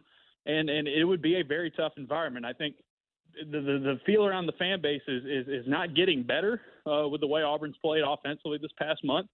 And if they did it again against Georgia and Alabama with everybody watching them, it would be a very tough spot for Malzahn to be in for sure. Sometimes, Justin, you can mortgage your future on expectations in the future as well. I know the quarterback's going to be back; he's only a freshman. But what does this team look like, and how much different, especially, will the defense look next year? Yeah, it is really tough because you do have a lot of that offense coming back next season in terms of your skill players. You would expect most of, if all but one of your running backs to come back. Your top receivers, for the most part, especially Schwartz and Williams, will come back.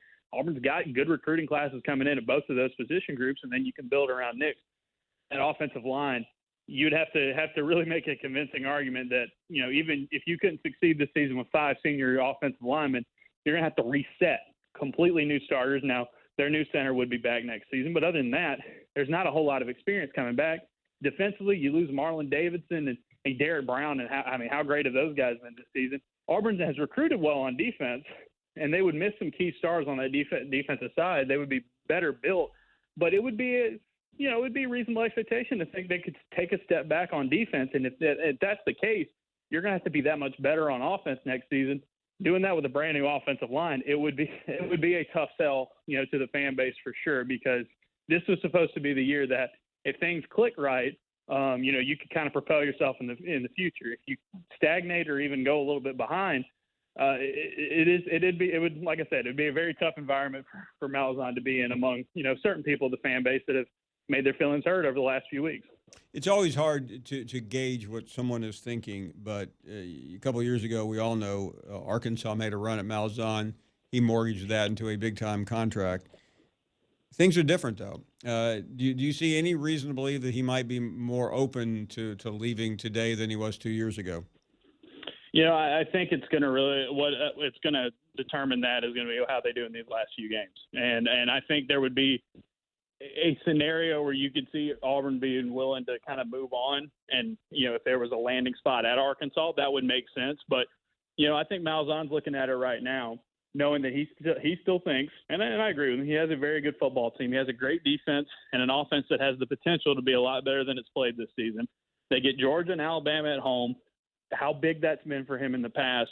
And there's a chance that he can still, come out of this with a 10-win season with a freshman quarterback and start building for the future. So I think if we're talking about an 8-4 finish, well, then that changes a lot of things. But I think right now, if you're thinking about Gus Malzahn, he's one of those guys who's just going to be solely focused saying he believes that his team has what it takes to compete and even beat teams like Georgia and Alabama down the stretch because they're playing with such a great defense and they're playing in Jordan-Hare Stadium. Got to be optimistic until you're not. Justin, come back soon. Thank you very much. Yeah, absolutely. Thank you for having me on, Paul. Great stuff. Justin Ferguson, outstanding reporter for The Athletic. Listen, there's no reason not to be optimistic right now, but you're playing two of the top teams in the country, and just because you beat them 2 years ago doesn't mean you will beat them this year, but a split would probably be enough to calm everyone down. 0 for the 2 would be problematic. We'll take a break. More of your phone calls at 855-242-7285. We're back after this. Cintas provides a wide range of products and services that enhances customers' image and helps keep their facilities and employees clean, safe, and looking their best. With products and services including uniforms, first aid and safety products, fire extinguishers and testing, and training and compliance courses. More than 1 million businesses trust Cintas to help them open their doors with confidence. Learn how Cintas can help your business get ready at Cintas.com. Get Cintas and get ready for the workday. The Paul Feinbaum Show is presented by Regions Bank. Paul Feinbaum here for the Southeast leader for cranes and equipment rental, CraneWorks. The CraneWorks team in Nashville, Birmingham, and Mobile is ready to make your next construction or maintenance project a big success. Give CraneWorks a call for your next lift, machinery moving, or rigging project. And don't forget, RentalWorks has a full line of rental equipment for jobs both big and small, and now offering qualified operators for all equipment, including aerial and earth-moving equipment. Call CraneWorks at 877-282-LIFT or visit them on the web at craneworks.com. professional truck drivers. Don't play roulette with your driving career when you can step up to stability with Schneider. As other trucking companies fold or fade, Schneider keeps expanding opportunities for drivers. Solidify your future now with unlimited driving options, from local to long haul, including new dedicated accounts and high-earning tanker and team driver options. Get more with dependable weekly paychecks and leading driver benefits. Search your zip code and find what you want at SchneiderJobs.com. That's SchneiderJobs.com.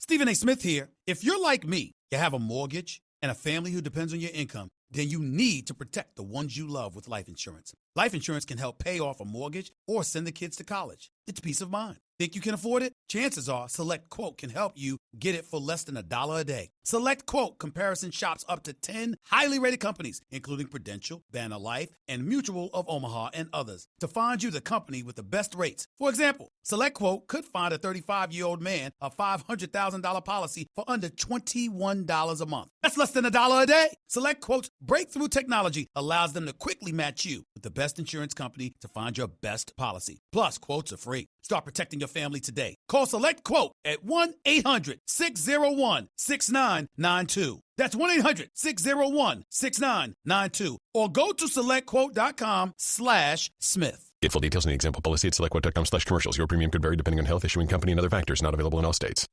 Prescription products require an online physician consultation and are only available if the physician determines a prescription is appropriate. See website for full details and safety information. One of the scariest things that can happen to a guy is that first morning you wake up, you look in the mirror, and you start to realize you're going thin up top. 2 out of every 3 guys are going to start losing their hair by the age of 35. 35! You're still a young dude at that point. You're going to start losing your hair? Then think about it. A year from now, it's all gone. And everybody used to think as soon as you start losing your hair, that's it. It's genetics. It's father time. And there's nothing you can do about it. Well, guess what? That's wrong. 4hims.com is a one-stop shop for hair loss, skincare, and sexual wellness for men. Prescription solutions backed by science, written by a doctor, and delivered to your door. Thanks to science, baldness can be optional. Go to 4hims.com/ESPN right now and get started for just $5 while supplies last. This would cost hundreds if you went to the doctor or a pharmacy. So go to 4hims.com/ESPN. That's FORHIMS.com/ESPN. 4hims.com/ESPN. There's a lot going on right now, and broadcasters are on the ground covering all of it, bringing you the weather, the traffic, and breaking news, all while entertaining you 24 hours a day. Someone needs to tell you what's going on around the world and in our hometowns. And that someone is us. We are free radio. We are always there. We are broadcasters. Visit wearebroadcasters.com or text radio to 52886 to learn more. Furnished by NAB and this station. What's up, Chad here from the Sports Drive. Well, Taggart is gone. Florida State has freed Willie with the help of an alumni who has been freeing a lot of women from social media posts and worrying about how they look in pictures. Company's called Spanx, by the way. Be careful Googling that. Georgia wins at the world's largest, and Florida likes every one of the calls.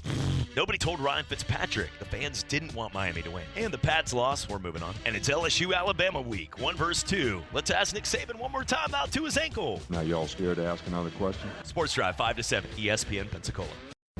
The Ice Flyers honor those who have served with their annual Veterans Appreciation Night Saturday, November 9th at 7 p.m. Veterans, active duty, and retired military service members will receive 35% off their entire party with their military ID. This discount is available in person at the box office and online at PensacolaIceFlyers.com/vet tickets. That's 35% off with military ID at the Ice Flyers Veterans Appreciation Night on Saturday, November 9th at 7 p.m. Talk football every day with Pensacola's own Coach K. Credit a great performance by Garoppolo. And I love the way he throws the football. He's got all the things going for him. Every weekday, noon till 1 on ESPN Pensacola, 1330 FM 99.1. ESPN Pensacola 1330 FM 99.1 is all about high school football. Catch the biggest local games every Friday night on Pensacola's home for local sports and our sister station, News Radio 92.3 AM 1620. This is the Paul Feinbaum Show on Pensacola's ESPN and local sports station, and we're on Facebook at ESPN Pensacola 1330.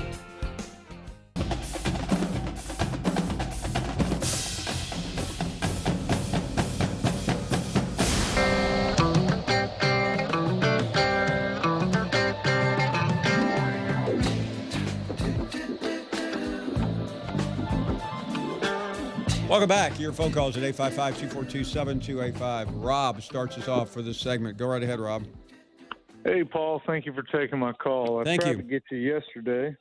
3 things for you. First, I want to be a fanatic, then a realistic fan, and then I got a playoff scenario for you. First off, how about them dogs?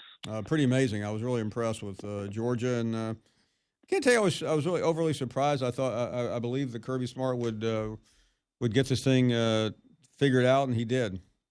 I mean, 3rd year in a row. I think they're doing pretty good now.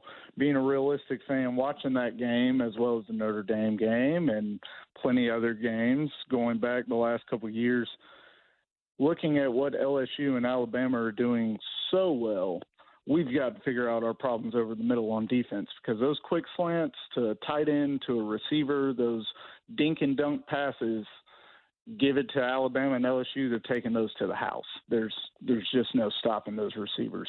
But looking at the playoff scenario, say you have a one-loss Pac-12 champion, Utah, Oregon, whatever.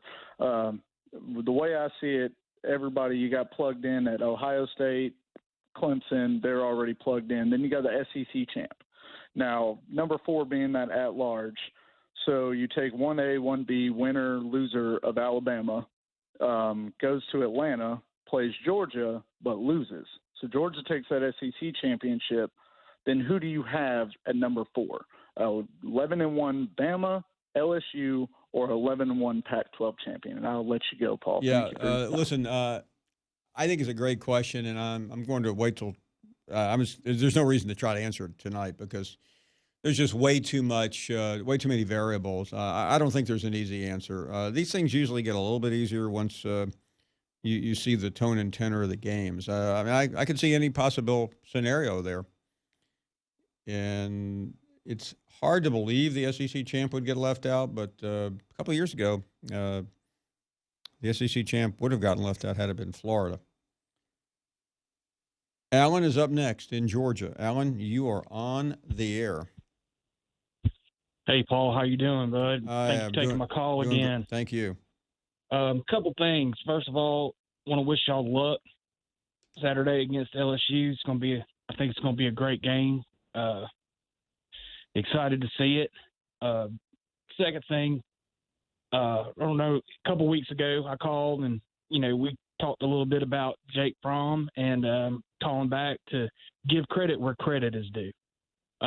We saw something from him Saturday that we've been looking for, or I've been looking for, and that was just putting the team on his back and knowing that there's not a Sony Michel or a Nick Chubb back there anymore. Not to take anything away from DeAndre Swift, because he's one of the best backs in the country, in my opinion, but not having 2 safety nets back there to work out, and Sony Michel, going out for a pass, the way he could, but just the decision making that Fromm made and the throws that he made really, is what we've been looking for with him.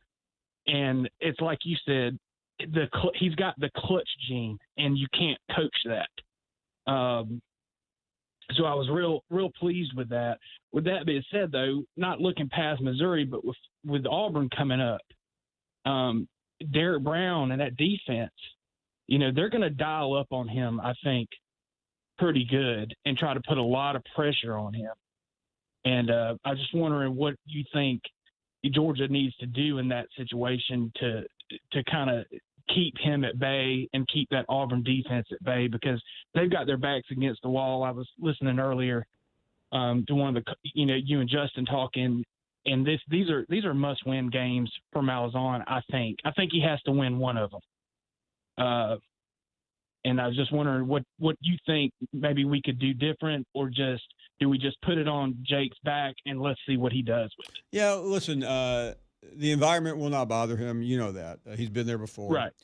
I just think it's really the Auburn offense, I think, will dictate a little bit. If the Auburn offense is stagnant, I think it's going to be frustrating to the defense. I have no doubt Jake Fromm can scratch out at least 3 touchdowns, not 3 touchdowns, but 21, 24 points against Auburn. And I don't think you need any more.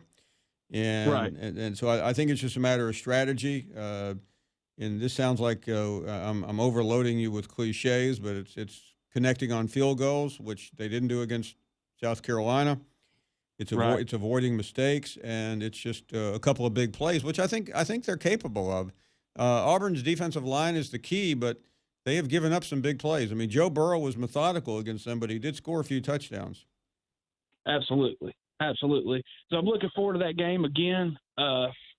Best of luck to y'all this Saturday against LSU because somebody needs to stop that train. LSU is getting a ton of momentum on the field. They love their coach. I'm a big Coach O fan myself. I like the guy. I think he's doing real well for a coach that they probably wanted to get rid of halfway through his first season, and he's just exceeded expectations. But with that being said, I'm still a Georgia fan, and it's starting to hit the recruiting trail, and players are starting to buy into the LSU and things like that, and they the talent's already there.